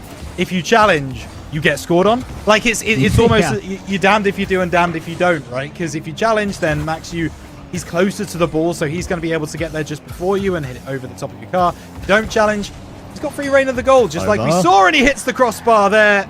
Chance to extend to 2 goals. It's not quite going to work, and the mental gymnastics continuing to be played. I love the answer by Nye there. You see it come off that crossbar, and Nye just comes flying out of his own net, straight at the ball, gets the clearance, gets it back upfield, and he might have missed the last touch, but he does get another goal to even us back up 5-5. I mean, damned if you do, damned if you don't, might have been the case for a goal there, but it's certainly not for the series. Nye has not been damned here at all. Yeah, unfortunate backflips from Maxiu happens to the best of us, so he'll shake that one off and go again, I would imagine. But the kickoff, obviously, going to go in favor of Nye. Now Maxiu trying to play some shadow. Great block. Now he's going to try and get this one down the end of the field. Gets a demo, but he's awkward. And he won't be able to make the most of it. So he has to rush back towards his goal. Close from Maxiu, but not enough to get the lead. He doesn't rush his own boost there as well. Allows Nye onto that. Does opt for a good 50 off the wall, though. Takes a great position off of it. But he's still suffering on that game. Back foot position for Maxiu here, and with dying moments of this game as well. The next goal could really count towards that mental. Of course, if anybody can overcome it, it should be Maxiu. Now with control of it again, he's held out during the toughest part of that defense, and he's back on the other half. Goes for the play again that we've been asking for, but that is why you might not make the choice. It is risk, and Nye comes up. Yeah, that one's going to feel a little bit rough for Maxiu for sure. But he was given a lifeline at the end of game 1. Maybe Nye's feeling generous. Maybe Father Christmas comes back in July. As Nye does get this clearance away. 10 seconds remain. Maxiu knows the mission. He scored on 0 seconds already once in this series. Doesn't look like he will this time, but it didn't look like he was going to do the first time either. This time it does just drop. 0 seconds. Nye, no silly business. 2-0 up in the grand final. Huge fight back from Nye there. Maxiu looking for a car change here, I think. And why not? I mean, 2-0 down, and in the best of 7 here. He does have a little bit more room to play with, but you don't get your timeout like you do in RLCS here either. So we will be going straight into the next game with Maxiu, hoping for his own mentality reset there with that car change, I think. I mean, that's usually the idea behind it. I just don't know where you go. If you're already on the Fennec and you've got the control and the consistency aspect out of that car body, that's normally the backup for a lot of players if they have another car choice. Where does he go from here? I'm assuming it's going to be Octane, but it is going to be more aerial play if he opts for that. Maybe more mechanics coming out of Maxiu. I wonder if it's just cosmetic. I really do. It could just be a different decal. Different decal. Because we saw this coming in from Hiderius earlier. He switched from one Fennec to the other. You know, it didn't end up working for him in that game, but at the same time, I mentioned it earlier, look good, feel good. You know, you kind of, as soon as you change what it looks like in front of you, right? As soon as you change the way your car looks, maybe there's a way to kind of have a different outlook on the game, and it looks like that's the case. It's just a different decal. Does indeed. From We're what I going can tell. straight back to Fennec. Max with control. Might be a little bit more mechanical regardless, but put away by Nye. He's very ready for what Max brings to the field. And he should be. I mean, Max is one of the most publicized players out of the region. I think many people know what to expect out of Max. Nye might be the more mystery aspect here, especially being the 17-year-old just entering fairly newly. Yeah, definitely. And I will also say it looks like Max he's trying to get a job. He's rocking the liquid decal. Maybe making a point to some people out there. But Knight, he's making some points of his own. He gets the first goal of game number 3. And if Knight goes to series point in this game, I've got to ask you honestly, Gex, do you see a way for Max to come back in this grand final? In best of 7, no. I don't think so. I think that this should always have been a series that had the capacity to go all the way to game 7? Absolutely. But I think that it comes down to that mental aspect. And even the best will crumble under the need to win 4 games back to back to back to back. It's going to be very, very tough if that does happen. Max is going to try his best not to let that scenario take place. He is trying his best, but Nye is also starting to get under the skin, I think, of Max. Just a couple of challenges that maybe Max thought were high percentage ended up going Nye's way anyway. Now he's playing possession. This is not... Nye? Well... Right. Maxi has been good enough not to just take the goals. He absolutely could if he wanted to. Nye is rejoined now. Yeah. Nye, it looks like Nye just got DC'd from the server, he's saying in the text chat there. But Okay. we are back underway. He's back. Some No worries. Rocket League issues there to bring the game to a halt for mere moments. But a 1-goal lead here to maintain for him as well. Maxi needing this back. Does that put any kind of damper on Nye, that tiny timeout? No. I don't think it does. Doesn't look like it. No. Nye's coming off that right hand. Oh my goodness. It's the reset. Gets the shot. Will go just a little too high and wide. But the point I was making is the way Nye is playing is not the way that I would expect to see a 17-year-old prodigy to play against one of the best in the region. The way he's playing is one of someone with a very cool head. He looks like a seasoned veteran out there. That is a ridiculous shot. Great save from Max, but everything that Nye's doing right now looks measured. It looks calculated. He's playing incredibly well, and he gets the demo goal to prove my point. Absolutely huge. I'm going to need confirmation from chat, and I'm going to go back and watch and double check you. Did Nye actually change his wheels while he was out? No, he didn't. Twitch chat saying he did, so interesting if that's true. Max, you bring it forward. I think there might just be some shenanigans coming out of the chat. It's I think so. great to have some characters out to support APAC.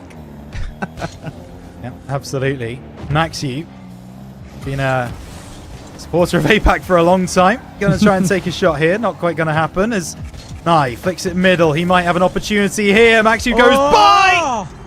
And Nye is absolutely cooking in game 3. We're taking after OCE at this rate.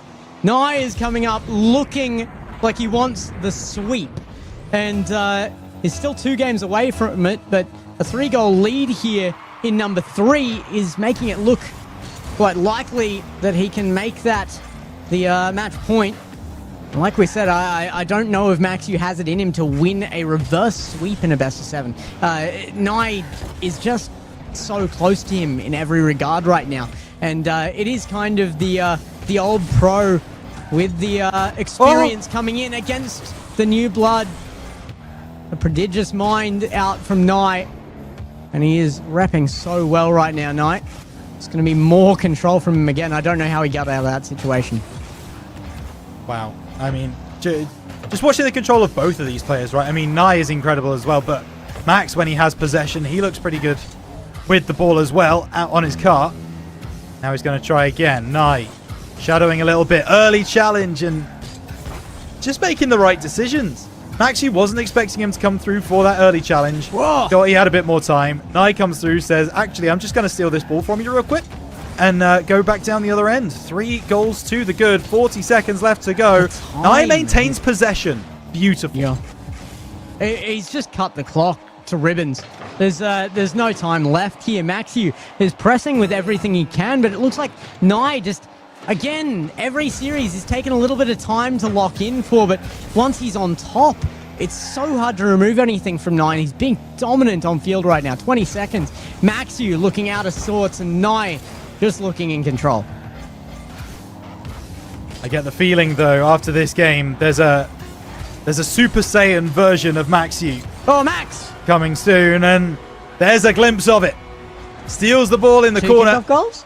Lovely work, Maybe? and hey, it's not over till it's over. It's not over till there's zeros on the board and the ball is on the ground. So we will see what happens on this kickoff. But as I mentioned, you know, Maxi, 3 games down. And actually, there is going to be a kickoff goal. And actually, Gex, game 3 is not over. I like that I said it and 1 has come out, but we would need a second to take us to overtime at least. Does he have it in him? He's going to have to change it up. It can't be the same thing twice here.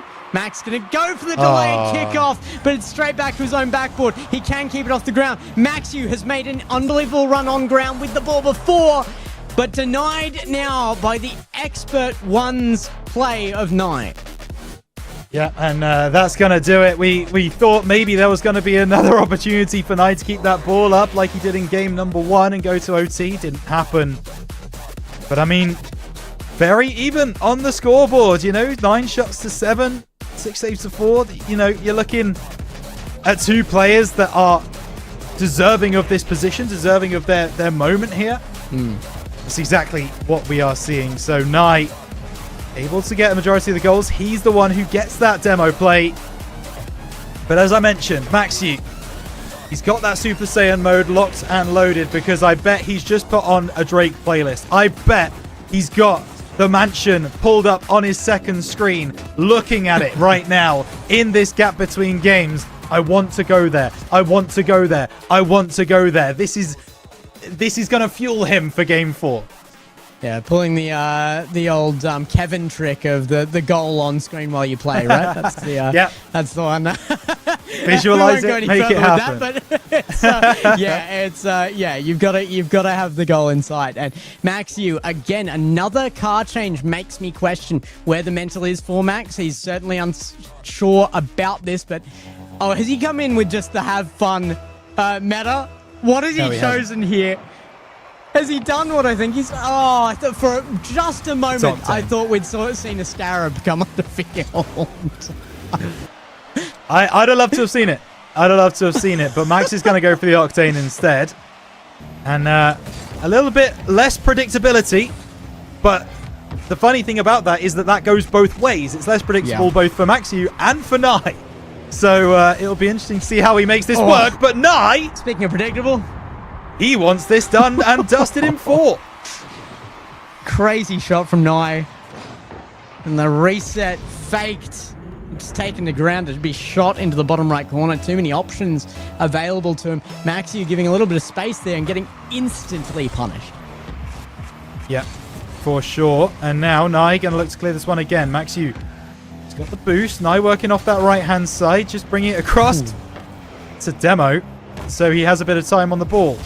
Max picks up boost, and he might have gone a bit too far off the backboard. Maxu coming back through. Nye wins that 50 a little bit, but Maxu able to turn around and equalize. This is what you need from Maxu, and he needs it too. I mean, you've got to get something to build the confidence here, and this is looking good. First shot out from Maxu, and he does get dominant with it. Does he get that into his head that this is the moment? The reset found. Looking for the shot under. Nye has gone nowhere to be found. And Maxu gets a freebie. Expecting the reset flick was Nye, and it just didn't come. Overextended himself, and so Maxu takes the lead. I mean, this is the first time Maxu's had the lead in this series for a little while now. How comfortable can he be with it? He needs probably another goal or 2 to really cement his place as the leader of this fourth game. Opportunity there onto the backboard. Nye.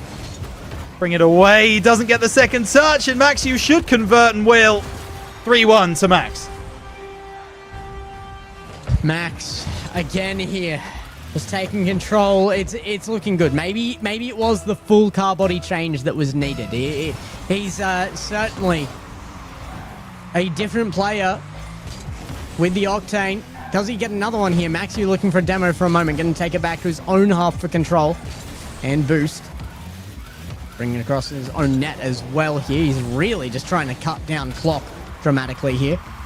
As long as he's got control, he won't get scored on. And that is the strat right now. Max, you're not worried too much about the shot coming out. Yeah, time wasting with 3 minutes and 30 on the clock. What is this, rematch? It's a bit crazy. Nye will win this one. For those of you watching professional rematch, you'll get that show. For those of you not, don't worry about it. Max, you gonna try and get this one now. It's Nye over the top. He wants a goal back. He wants it soon. He's gone for the challenge. He's not hit it. And that should be Max going 4-1 up, and indeed it will be. Max, this is what we were waiting for, but is it just too little too late? I mean, he's got to make the reverse sweep here. Game 1 was so close. Game 2 looked good as well, but from there on out, Nye has been so dominant. It's hard to see him not being able to win another game in the next 3. Oh. Even if Max, you can hold this one. Totally agree with that. But Max, you've got to prove us wrong. And it's one step at a time, right? I mean, Maxu's been in these kinds of positions before in grand finals, being 3-0 down in a best of 7. This is not new to him. He knows exactly what he needs to do. He has pulled up a reverse sweep or 2 in his time as well. So I'm certain he won't be overly concerned right now, certainly being 4-1 up in game 4, but trying to bear down on net. It's not going to be enough. Can he get back in time? No, just gets sideswiped. That's going to be 5-1 to Max. I mean, APAC is the region of reverse sweeps, right? So few best of 7 reverse sweeps had ever been pulled off before APAC's introduction. In its first season, I think we doubled the amount that had ever happened in any season since before him. So, yeah, if it's going to happen anywhere. If it's going to happen in any region here in the Ascension Protocol LAN qualifiers, it'll be an APAC. Maxi. Off that right side, reset, flips, and beautiful work from Max. 6-1, 2 minutes left. I mean, this game 4 feels done and dusted. What is happening right now? This is verging on a Brazil from the player who was being nearly swept out of this tournament in this grand final. Nye. Just nowhere to be seen right now. I do feel like it is a massive step up from Maxu, but it's shocked Nye into just kind of crawling back into a hole.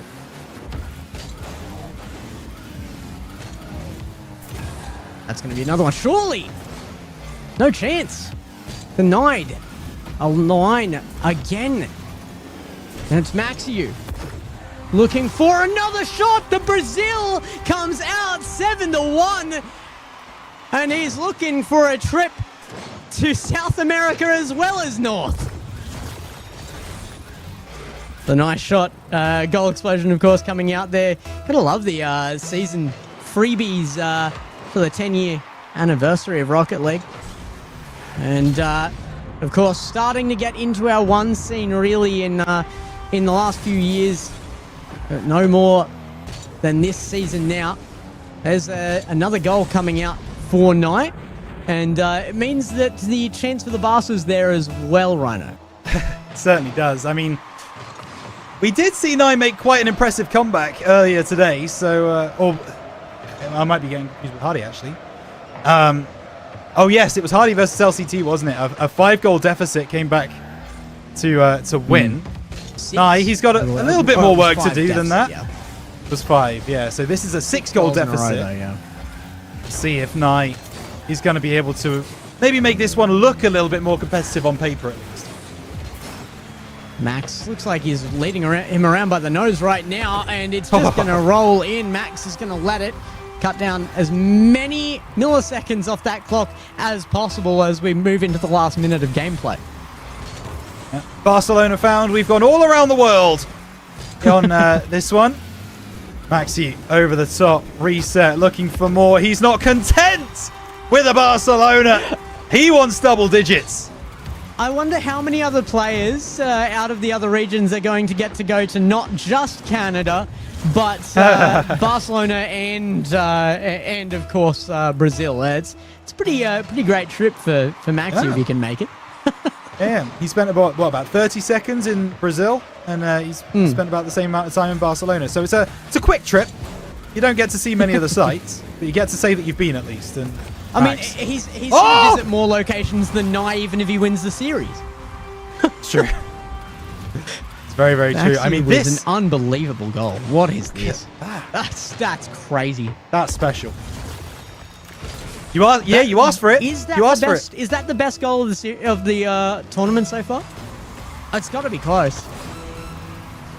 Trying to think of one that was better. At least mechanically, that's got to be the top thing we've seen. Oh, mechanically, I think there's no question. Yeah, just so impressive. Maxi. Again, Gex, he asked for the old mechanical, technical Maxi. Yeah. Well, you've been given it right there and then. Nye might get one for the road. Does indeed. 10-3 with 6 seconds left on the clock. But I said after that, game number 3, there was a Super Saiyan version of Maxi waiting to take to the field. And well, Not wrong. his power level might be over 9,000. Well, his goals are over 9, I can say that, so it's looking very, very good. 0 on the clock. Ground found Maxiu back in the series, but a reverse sweep has to be in the cards for him here. He is pushing this. Grand final. There is no more games that can be lost here from Maxiu if he wants to take to Canada. Get to see Drake's Mansion. Nye, of course, looking for the gameplay over there. Looking to wrap himself in the ones, as he does. But I gotta say, it's what I expected out of Maxiu choosing the Octane. Just going full mech max, and it's what we saw. Max came through, looked so good in the air, and I think that's really what kind of shocked Nye into retreating a little bit in that game. I don't think we'll see that again the next game. However, does that just mean it gets very, very close? Well, that's the question. I mean, this was the most one-sided game we've seen so far in this series, bar none. By A far. 10-3 scoreline. It was all Maxi all the time, and that is going to be one for the highlight reel. That's going to be one that they're going to want to use on that mainstream when they look back and go, who qualified from APAC? Use that clip, because that was outrageous. Yeah. But, I mean, we will see. It's Nye now to try and adapt his gameplay to the way that Maxiu has now started to come out with this new vigor, right? The Octane coming through from Max, that more mechy, more aerial style. Can Nye find a way around it? We'll find out on Aquadome. Maxiu, I feel like he needs the first goal out of this one to continue on the run he has had. He's got to stay on top mentally right now if we are to see more out of this series. Nye will be adjusting to that last game, but oh my goodness, Maxiu definitely seems back in it again. First goal does go his way, and Nye on the back foot. It's interesting. You say he needs the first goal, but he actually didn't get the first goal in that game 4. He went 1-0 down tonight. That is true. And that really could have let him drop his mental, and then scored 7. Yeah.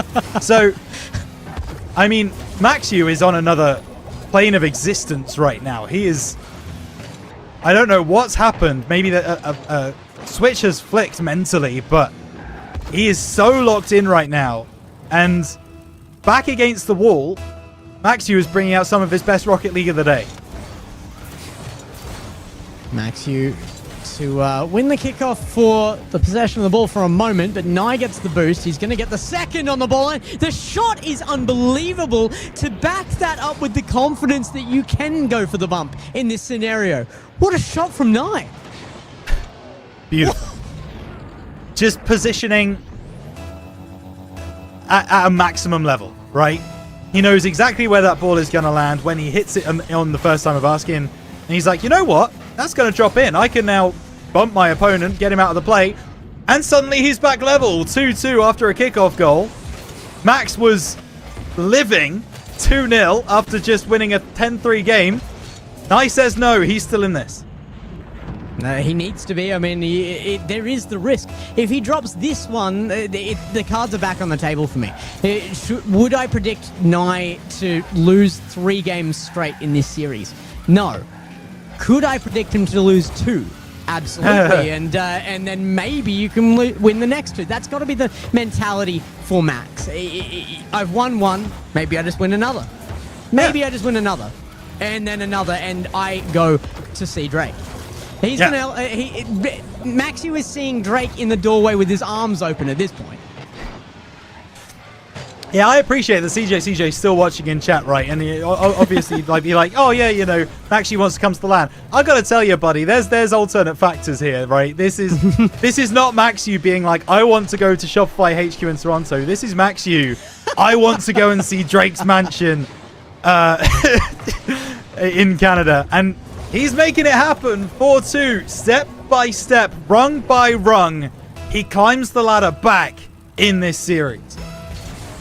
I love that CJ has that knowledge because he was here on desk. It was such a great visit he was, from CJ that we had there. And nice he actually hosted that. Yeah, I really hosted that section brilliantly too. Lovely moment for APAC Rocket League to have our OCE brethren stop by. Can't wait for that clip to be just sent everywhere on socials. That's going to be a lot of fun. As Maxu up the left-hand side, moving into the middle, reset. This is the Mex again. He catches, but Nye's expecting it. He still can't maintain possession though, and that's what is going to cause him problems. So Maxu now out of the corner, going to try and send it long. Wave dash, Maxu with the control. That flick goes hard, power under it, and a 68k an hour goal in the long run. But hey, it's that first pop that gets Nye, and it's an impressive goal. Very, very impressive goal. Maxu scored a few of them in this series now, and Nye, I mean, he's not going to be worried yet, right? Like, his mind might start running away from him a little bit, but hopefully not to the point where he's like, oh, I'm going to lose this, because he's still 3-1 up in the series. 5-2 is not an unassailable scoreline in Game 5 anyway. So if Nye starts to turn it on like we saw in the first few... Oh, no! Oh. Well, you know... I think this is the issue, though. Nye might not be concerned right this second about losing the tournament, about losing the LAN spot, but he should definitely and is definitely worried about how he beats any challenge from Maxu. It's like Maxu has an answer for everything Nye is doing. He's prepared, and Nye seems to be panicking on that front. I don't know if he's worried about the series, but he's certainly worried about the shots, and another one to prove why. Maxu just being brutal with this. I mean, what do you do? Like, Maxu feels like he is just in the ascendancy. He feels like he's got all of the momentum somehow, and every single decision he's making is the right one. Every single play he's making seems to be right. And Nye, off the pace, not able to make the blocks, make the plays that he was making in the first 3 games of this series. I mean, Okay, he's back. He's back. Don't even worry about it. The ground pinch is in, and Nye is going to take a lot of kind of good momentum from that. Yeah, and he needed it. I mean, he needed something, and this could just be the catalyst that converts him back into the player he needs to be. He has to step up. Maxu right now looking like the better player, despite being the one down in this series right now. Had been quite heavily as well. Nye looking for more, but again, Maxu has answers. Yeah, Max was ready for it. Max knew that Nye was going to come around the corner. He didn't go for boost, so instead he just stood tall. Now it's a chance for Nye to fly through the air. Reset. Musty faked out. Max still gets there. Ball's still alive. Max pushes it to the safety of the corner, but a little bit less boost now than he had before, and Nye still got a full tank, so needs to be careful. Will in the end, secede possession Oh. to Nye, and we'll take him out for his trouble. Nye with no chance for a goal there.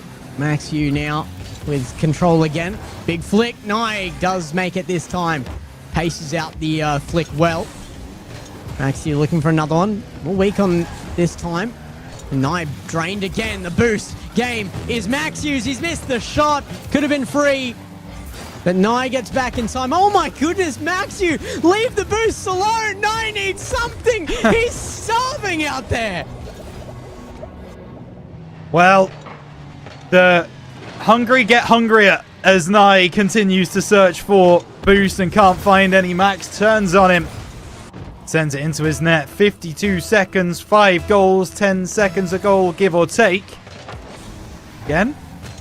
Not impossible, not going to count it out, but Max Yu playing the possession game is going to cause Nye a lot of problems. And I do wonder if there's a little bit of frustration there. That demo didn't feel like it was necessary. Oh, he's missed the boost as well. Oh. No, yeah. We go game 6. Let's put it that way. I'm sorry, Max Yu's given him some respite here. He's just, look, I'm being called out for being mean. Let's just give him one. Yeah, that's true. He's listening, isn't he? He's just like, oh, you know what? Exactly. I hear that he's struggling. Let's give him a goal back. 30 seconds, 4 goals. Kickoff goal required. Kickoff goal comes, but the wrong way around. Oh, actually, it's a great save by Nye. Max Yu will just maintain that possession, push it over to the near side. Nye having to play shadow. He does get possession, does knock it forwards. That's great control. Should be a goal. 3 in 11. What do we say, Gex? Possible or not? No. I don't think so. Not in the state of game. Nye needs the breather. If I was Nye, this is where I'd be going for that car change that made the difference for Max Yu. I mean, from the moment Max Yu changed to that Octane, it has been a totally different series. Max Yu coming up looking mechanical, looking pressurizing. He's got answers for everything, even when he's on defense. And now Nye needs something of the same sort. And I feel like that's the kind of mental change that's needed right now. Just go change something up. I don't even care if it is what Max first tried. Just a decal change, but something. It has to change. I imagine that might be all he's got, because Max Yu, we know, has got the Octane, and I've not seen Nye bring out the Octane in this event. I don't know if it's something that he would feel comfortable with using, or if it's something that would kind of send him down a little bit of a different route that he hadn't prepared for and wasn't ready for. He seems confident in the Fennec. It doesn't seem like he's making too many mistakes. The difference is, when he does make the mistakes, Max Yu is capitalizing on them more than he was able to in those first 3 games. And he's being more aggressive as well, which Nye doesn't seem like he's prepared to see. Happy about? Definitely not happy about. Certainly not. So we'll see what he brings out in this game number 6. Yeah, I feel like every time Max scores since he's gone into the Octane, he's just gripping his controller red in the face. For Drake! Thank you for that. That's a joke brought to you by my friends in Discord. There you go. I genuinely, I could see it. Max Yu's really, really hyped up for this right now. It's a different Max Yu completely. Nye is struggling here, but it's a new game and a new set of players possibly on field. It has been so vastly different game to game now that Max Yu, he's trying to make it look the same. What a low 50. Neo Tokyo, the place where 7-game series go to die. But Max Yu wants to make sure that we get all the way through into Champions Field, and he's 1-0 up inside 7 seconds. A Max Yu with momentum is horrifically scary, Gex. He just seems like he's taken on a whole new form. Oh my goodness, there's the form. I mean, he's just going to put Nye into the back of the net with the ball. If he can't score once, he'll score twice in the same shot. Wow. I've seen someone in chat just say game 7 it is. After 2 goals inside 18 seconds. Well, it feels like it. It does. It really does. It could be 3 in 30 here as Max Yu up the left side. Nye's got boost. But has he got an answer? The Octane too quick with it. And it's going to be 3-0. Yeah, 3 within 20 28 there, 27 even. You keep getting that counter wrong. You did it yesterday as well by a whole second yesterday. And now it's this getting time worse. I'm not wrong. 3 seconds. No, this time I am not technically wrong. Inside 30 seconds is 27 seconds. All right. You're defending too hard now. You've already lost this fight. Fair enough. Knight's going to turn on this. He needs a win just as badly as you do, my friend. Yeah, no kidding. As Nye comes off the right-hand side, looking to try and get the ground pinch. Doesn't make it work, and we'll have to give up possession. Oh, no. Goes for the early challenge. Maxiu's ready for it. It's 4-0. Fine. In 58 seconds, if you need to be pedantic. And it is... I mean, Nye has not got going in this game 6. Yeah, I mean, possession is the right word here. It's possession into an attack from Maxiu. I feel like it was possession by Boyo Royo into me to be attacking you like that, actually. It's the ghost of Boyo has reappeared on the screen. The ghost of the Scotsman, yeah. Maxiu going to get a 5th. What is happening? Well, we're losing our minds on the desk. They're losing their minds on the field by the looks of things. Certainly Nye is, as he's got no answers. He's tried to be aggressive in this game. He's tried to take early challenges. Maxiu has been ready every single time. And this time, Nye is able to get back. But it's really weird. It feels like it's like kind of a senior versus a freshman in a fight. That like the freshman is just like a 100 pounds kind of like 5'0" child, and the senior is Don't like know where you're going with this. It just feels like Nye is really struggling is the point I'm trying to make here, and he's got a goal back at least, so you know there's some fight from the young gun, but Maxiu's not going to be too worried. Still 4 goals to the good. Look, your therapist needs a copy of what was just said. Somebody clip that for his own sake. Nice, back in it. 3 to go, and that is a very conquerable margin. Nice suddenly turning on. I don't know what he's found here, but he's got something behind him. Wind in his wings. Yeah, absolutely. 3 minutes 18 to go. And Nye suddenly 2 goals back to back. Maybe Maxiu coming back. Oh, great save from Nye. Able to keep this one out. And now turning down the other end. Nye taking it forwards. Maxiu just watching that one the whole way. Does take a bit of an early challenge, but it's not in the air, so Nye gets something to it. And there is life in the young gun yet. 3 minutes to go. And Nye gets a big demo onto Maxiu off the left side. Gonna have to try and take a shot here. Maxiu has boost. Oh, no. Will it matter? Oh, no. It might not. Oh, but Maxiu still makes connection with the ball. The fake from Nye was almost the right choice, but I thought that was in for a second. It looks like it should have been. Massive Cuxer pinch. Really had the speed on it. You gotta think Maxi's been practicing those a few times to be even going for it here, but he is comfortable, isn't he? Yeah, up by 3, and he's just starting to have a little bit of a play around. He is just under half the game to go. Only 3 goals in it. That is not a lot in ones. Maxiu flicks it forwards off the backboard. Wants the second touch. He's actually got a double touch off the backboard. But Nye's up to save it.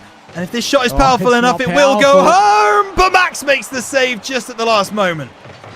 It should have been there from Nye. He might still get this. Maxiu had a boost, but Nye might not have known it. I think he would have jumped on that had he been aware.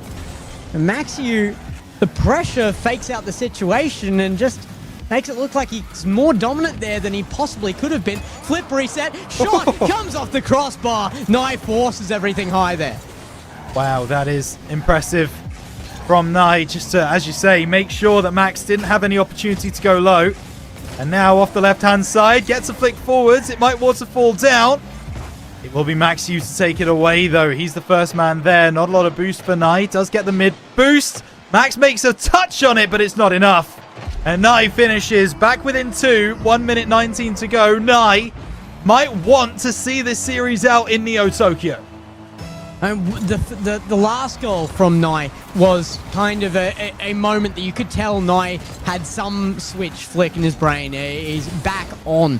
But then it wasn't quite all there yet. Still Maxiu with a lot of momentum to fight against and everything. An extended period of play there. And then finally, Nye holding up to that again. This could change things around. Maxi with a beat here, though, might just be able to open up the scoreboard again for himself. He wants to just drain the clock. He's going to fake Nye out once there. That was a freebie had he wanted it. Yeah, absolutely. And he decides that it's better just to, as you say, wind down the clock, try and make it difficult for Nye to get down the other end. He does come through with a save. Maxiu over the top now. Blocks away by Nye, and he gets the boost too. Maxiu completely drained. And Nye will be given possession on the left side. Moving middle, 30 seconds, flicks forwards. Maxiu's ready. The boost taken by Nye, and the demo is in. This has to be a goal for the youngster, and it will be. Bottom right corner found. 18 seconds to save us from going to Champions Field. You saw him consider the fake here, but so did Maxiu. Thought he might go for it there, I think. He played the ball, not the player. But the flick comes out and does make its way into goal. 18 seconds. Nye is given the kickoff. It's Maxiu in full defense. He wants it so badly. It's a great 50 by Maxiu. He knows he has those in the bag. He's maybe done it here. He's draining the clock. He's just taking time. Nye can't challenge without a risk. And it's back to the back corner. It's off the ground. 0 seconds. But we are looking like Game 7. Maxiu looking to secure it here. Doesn't make it the distance. Maxiu finds ground. We go to Game 7. Nye made me believe for a split second there as he came down off the backboard. He got under the ball. I was like, he's got a chance to go coast to coast here. He's got the opportunity. Sadly, did not pull it off. Couldn't maintain possession. And well, I guess we've got to ask the question, do you believe in the reverse sweep? Maxiu, he started this game really strong. But towards the end of the game, I mean, what? Nye had 4 unanswered at the end of the game there? Like, Maxiu hasn't scored for... well, since that moment right there, so like 3.5 minutes ago. Game number 7 could be a very interesting prospect with Nye now with his tail up. In saying that, I feel like Maxiu scored the high-quality goals he wanted, bringing that through to a pretty decent lead. And then a lot of that game was spent kind of parking the bus. Maxiu just wanted to make that close enough without being winnable for Nye, and that's exactly what he kind of did. It may not be a confidence-losing scenario for Maxiu. I mean, you saw him actively not take a goal that was open to him to take, just to run that clock down to have the scenario that is exactly what played out. Yeah, absolutely. And that it kind of went exactly to Maxiu's plan in that instance, but going into Game 7, 2 very different motivational factors. The first global LAN of Nye's career hangs in the balance, or is Maxiu going to get to visit Drake's mansion? Those are the 2 challenges out on the table. And who will come through on Champions Field? Nye's looking for the early goal. Going to try and get the block off. Maxiu sends away. Maxiu with possession and boost here. Nye running low on both. Oh my goodness, gets just enough of the possession aspect of that for a pinch off the crossbar. But Maxiu looking to style here. Oh my goodness, the delay on the reset, and he pops it top right corner. Maxiu is on fire. His confidence is high. He's looking for the reverse sweep. Your defense is terrified. 1-0 to Maxiu, and takes the lead just as he has done in the previous 3 games as well. Over to this left-hand side. Nye will just try and take the shot, and I kind of respect that. You got to try and get Maxiu a little bit uncomfortable, so even without the boost, Nye still makes Maxiu go back and make that defensive play. That's going to now give Nye the possession to move back downfield, fix it middle. Maxiu pushes over to the side, but the boost will be taken by Nye. Nye was trying to catch Maxiu rather than the ball there. Really wanted to throw him off any kind of defense on a second attempt, but doesn't get it as a result. A great second touch. Maxiu avoids the bump. It's a good 50. Maxiu going for the demo now. Nye has to turn. He's going to do so late. Maxiu again doesn't get the demo. A bump holds Nye at bay for a moment, but Maxiu, he's running low on boost on this offense. He will have to leave the ball. Yeah, so now it's an opportunity for Nye. Has Maxiu in his crosshair the whole time. Just goes for the power flick. It's not going to work this time. Turning again. Maxiu a lot of boost to work with. Tries to bundle his way through. Will take the ball over to that far side. Will take the boost as well. Nice challenged early. Is that going to cause him problems? No. Still makes the defensive play. Nice work. Nye again. Looking for something here to get him a bit of momentum, and that will do. One for the books and an even scoreline on the board. Nice play here from Nye. Knew Max was going to come through and challenge. Got it absolutely spot on where he positioned his car. The equalizer comes through. We have played a bit of this game already. Only 2 goals scored. That just goes to show you how important this game is for both individual players. Very few defensive mistakes being made, but at the same time, very few risks being taken by either player. Maxu again. Another attempt blocked on the line. And Nye starting to feel a little bit more comfortable. You can see it in the way he's defending. And it comes back to him as a result. Nye starting to get back a bit of control of this game. And he's out ahead for the first time in what feels like a very, very long time. Yeah, it really does. 2 minutes 50 to go. 3-3 in the series. We'll see if Nye can hold on to this 2-1 lead. As you say, it's first lead we've seen him in for a little while. Will that change Maxu's perception of this game? Will it change the way that he approaches these 50s, approaches these challenges? The mental game. Yeah, it's all about the mental game. Nye off the backboard looking for the bump. Positioned himself well, did Maxu, and now winning this ball off the right-hand side, Nye. trying to get past Nye, but a good block again. Oh, Maxu actually wins the ball back on that right-hand side. Looks for the shot, needs a second touch, and it's a great save by Nye. Excellent plays by Maxu to just come kind of out of nowhere to make that a shot. Nye will be able to get a long clear downfield, and it's on target, so Maxu can't leave that one to maybe go for the back boost control play. He will have to take it out of the corner. It's beaten by Nye. He's going to go up again here. It's a misplay by Maxu, who's starting to feel the nerves in Game 7. It couldn't happen twice in one day, could it? We've been denied a reverse sweep already once today. We could be denied a second one. Nye. He's had 3 opportunities already to win this series. He has failed every time. But this one, well, it looks to be going more his way, and if he keeps making saves like that, you're going to be very hard-pressed to argue with him. But Maxu should have an open net here into the middle of the goal. He's back within 1. Maxu still doesn't look like he's fully lost confidence. It's certainly not anything like the last game.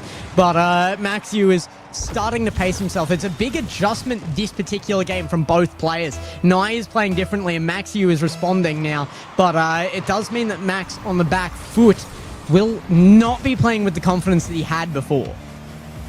Yeah, for sure. And now Nye into the middle. Max should get across to make this, and will just about send it away. He'll get the boost as well, which should send Nye back to his half. Maxu going for the demo. Nye jumps over it, but a bit of a risk taken there by Max. He's not made to pay for it just yet. He will get the boost, and there's a stalemate on the field. Nye's going to take it back to his own corner again. Just looking for a full boost scenario. Brings it out. Great second touch. Maxu going to be challenged into his own corner here. No pinch found by Nye. It has been something lacking from him this series, actually. The pinch game play very much in Maxu's hands. And he doesn't need one to bring it the length of the field with a mistake like that. Maxu going to be able to grab boost and stay close to this play. Wins it well. Chance now. Nye has to make a save. Great challenge on the line. No boost though. Maxu knows it.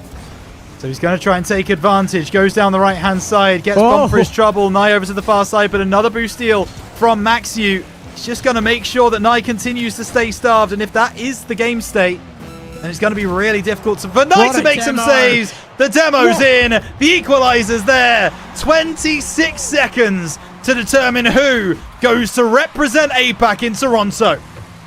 It's not that the turn isn't predicted, it's the turn down wall. That is a brutal decision right in front of the net. There's no chance for a respawn in time of that one. That is a huge goal from Maxu. Brings himself back to relevance with the last 30 seconds closing down. Maxu now with ball and 100 boost. Nye low. Gonna stay close to this one. Does get it to his own back corner, but he's starved again. Nye now in a little bit of a desperate situation. If Max can get a beat, it's not on target though. And the last 10 seconds closed down. Do we see overtime? Yeah, I don't think Nye is going to want to take the shot here. Yeah, just keep possession. Doesn't have a lot of boost. He wants the flick. He wants the last shot. Good save by Max. Nye might keep this up. He will keep it alive. On the right-hand side, through the air, 100 boost, reset, over the top. Wants the bump, doesn't find it. Maxiu drops it down. We have OT. Maxiu held his nerve there. The winner of this kickoff really could be the beneficiary of this. Maxiu, a great decision to go for the boost there, but Nye might have gotten back in time, and it's Maxiu again. The pinch game in his favor. It comes back to his own half now. Nye might just put it on target. Maxiu is going to the LAN. Just take a moment. It was going, oh my goodness. Nye thought he had so much more time. That certainly is a way to end a series. It's one of the ways of all time. Maxiu completes the reverse sweep, 3-0 down. And I would argue relatively convincingly in each of those 3 games as well. Maxiu must be absolutely loving life right now. He's got to be screaming around his room because that is a comeback for the ages. Well, I can tell you that they will be talking about this when it comes to the LAN itself. Toronto awaits, and I hope you've got contacts because Drake is going to want to meet the man who's made it across an ocean to see him. Now, this is what a comeback. I have rarely seen a less likely scenario for a reverse sweep, and Maxiu does it. I feel like it did come down to Nye, just maybe the less experienced player here. He's younger. It's Maxiu with the experience on the field that holds the nerve. He's been the player to do it for his team in RLCS, and now he'll do it for himself to get himself across an ocean to a LAN in Toronto and make the Ascension Protocol for real. There you go. So the first 2 qualifiers are completed for the Ascension Protocol LAN. It's Banana Head from OCE. It is Maxiu from APAC. EU and NA yet to be decided. But I'll tell you something, Maxiu has very much given himself a lot of momentum going on to that LAN because he's going to be feeling very, very good about himself right now. Played incredibly well. After arguably the first couple of games, he switched on and he locked in, and he is going to be the APAC representative at the Ascension Protocol LAN, and I don't think we could have picked a better one. A huge shout out to Nye for that series as well. I mean, he looked so dominant in those first 3 games. It was a brilliant display out of him. I think what it came down to in the end was Maxiu just holding the ball. It was just a game of possession there, and Maxiu, when he made Nye's chances fewer, Nye got nervous on them. The defense suffered after that, and it was a flow-on effect. But that last game, what a game 7. Cannot believe we got to see such a comeback story. But again, a big thank you to everybody who can make this happen. I had considered running this on my own stream, so I hope you all appreciate the bit better production quality we were able to bring out here by bringing it over to my org. 1&E has been quiet for a little while. We do have plans in the books. We're not dead by any means. You will see us back, and I'm sure Rhino would love to have you back on for those as well when the plans go through. But yeah, huge shout out to Johnny Boy. I cannot tell you how thrilled I was to get the contact from Johnny to say, come run the APAC qualifier for this. It's a privilege to be able to send our best, and it is the best. Maxiu proved that without a doubt. So sending them off to Ascension Protocol without the APAC qualifier. It's the real thing coming up in Toronto. Sponsored by Chalkcast the whole way through, of course. If you want to buy 1&E merch to support us, or head over to my own personal Twitch to support me as well. The Twitters for both Rhino and I are down there as well. It is very important to us that you give us that support as well. Can mean the world. But yeah, 1&E will be back. But you guys, you have more ahead of you for the Ascension Protocol, even this weekend. EU and NA are still to come. We're going to leave you with them. Rhino, thank you for coming on. Thank you to all of our casters. A big shout out to Boyo, and a huge shout out to our own native FlaDer for coming in for the first half of our close calls today as well. We'll see you in Toronto. Well, this is 1&E signing off. Ciao.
it while it's hot.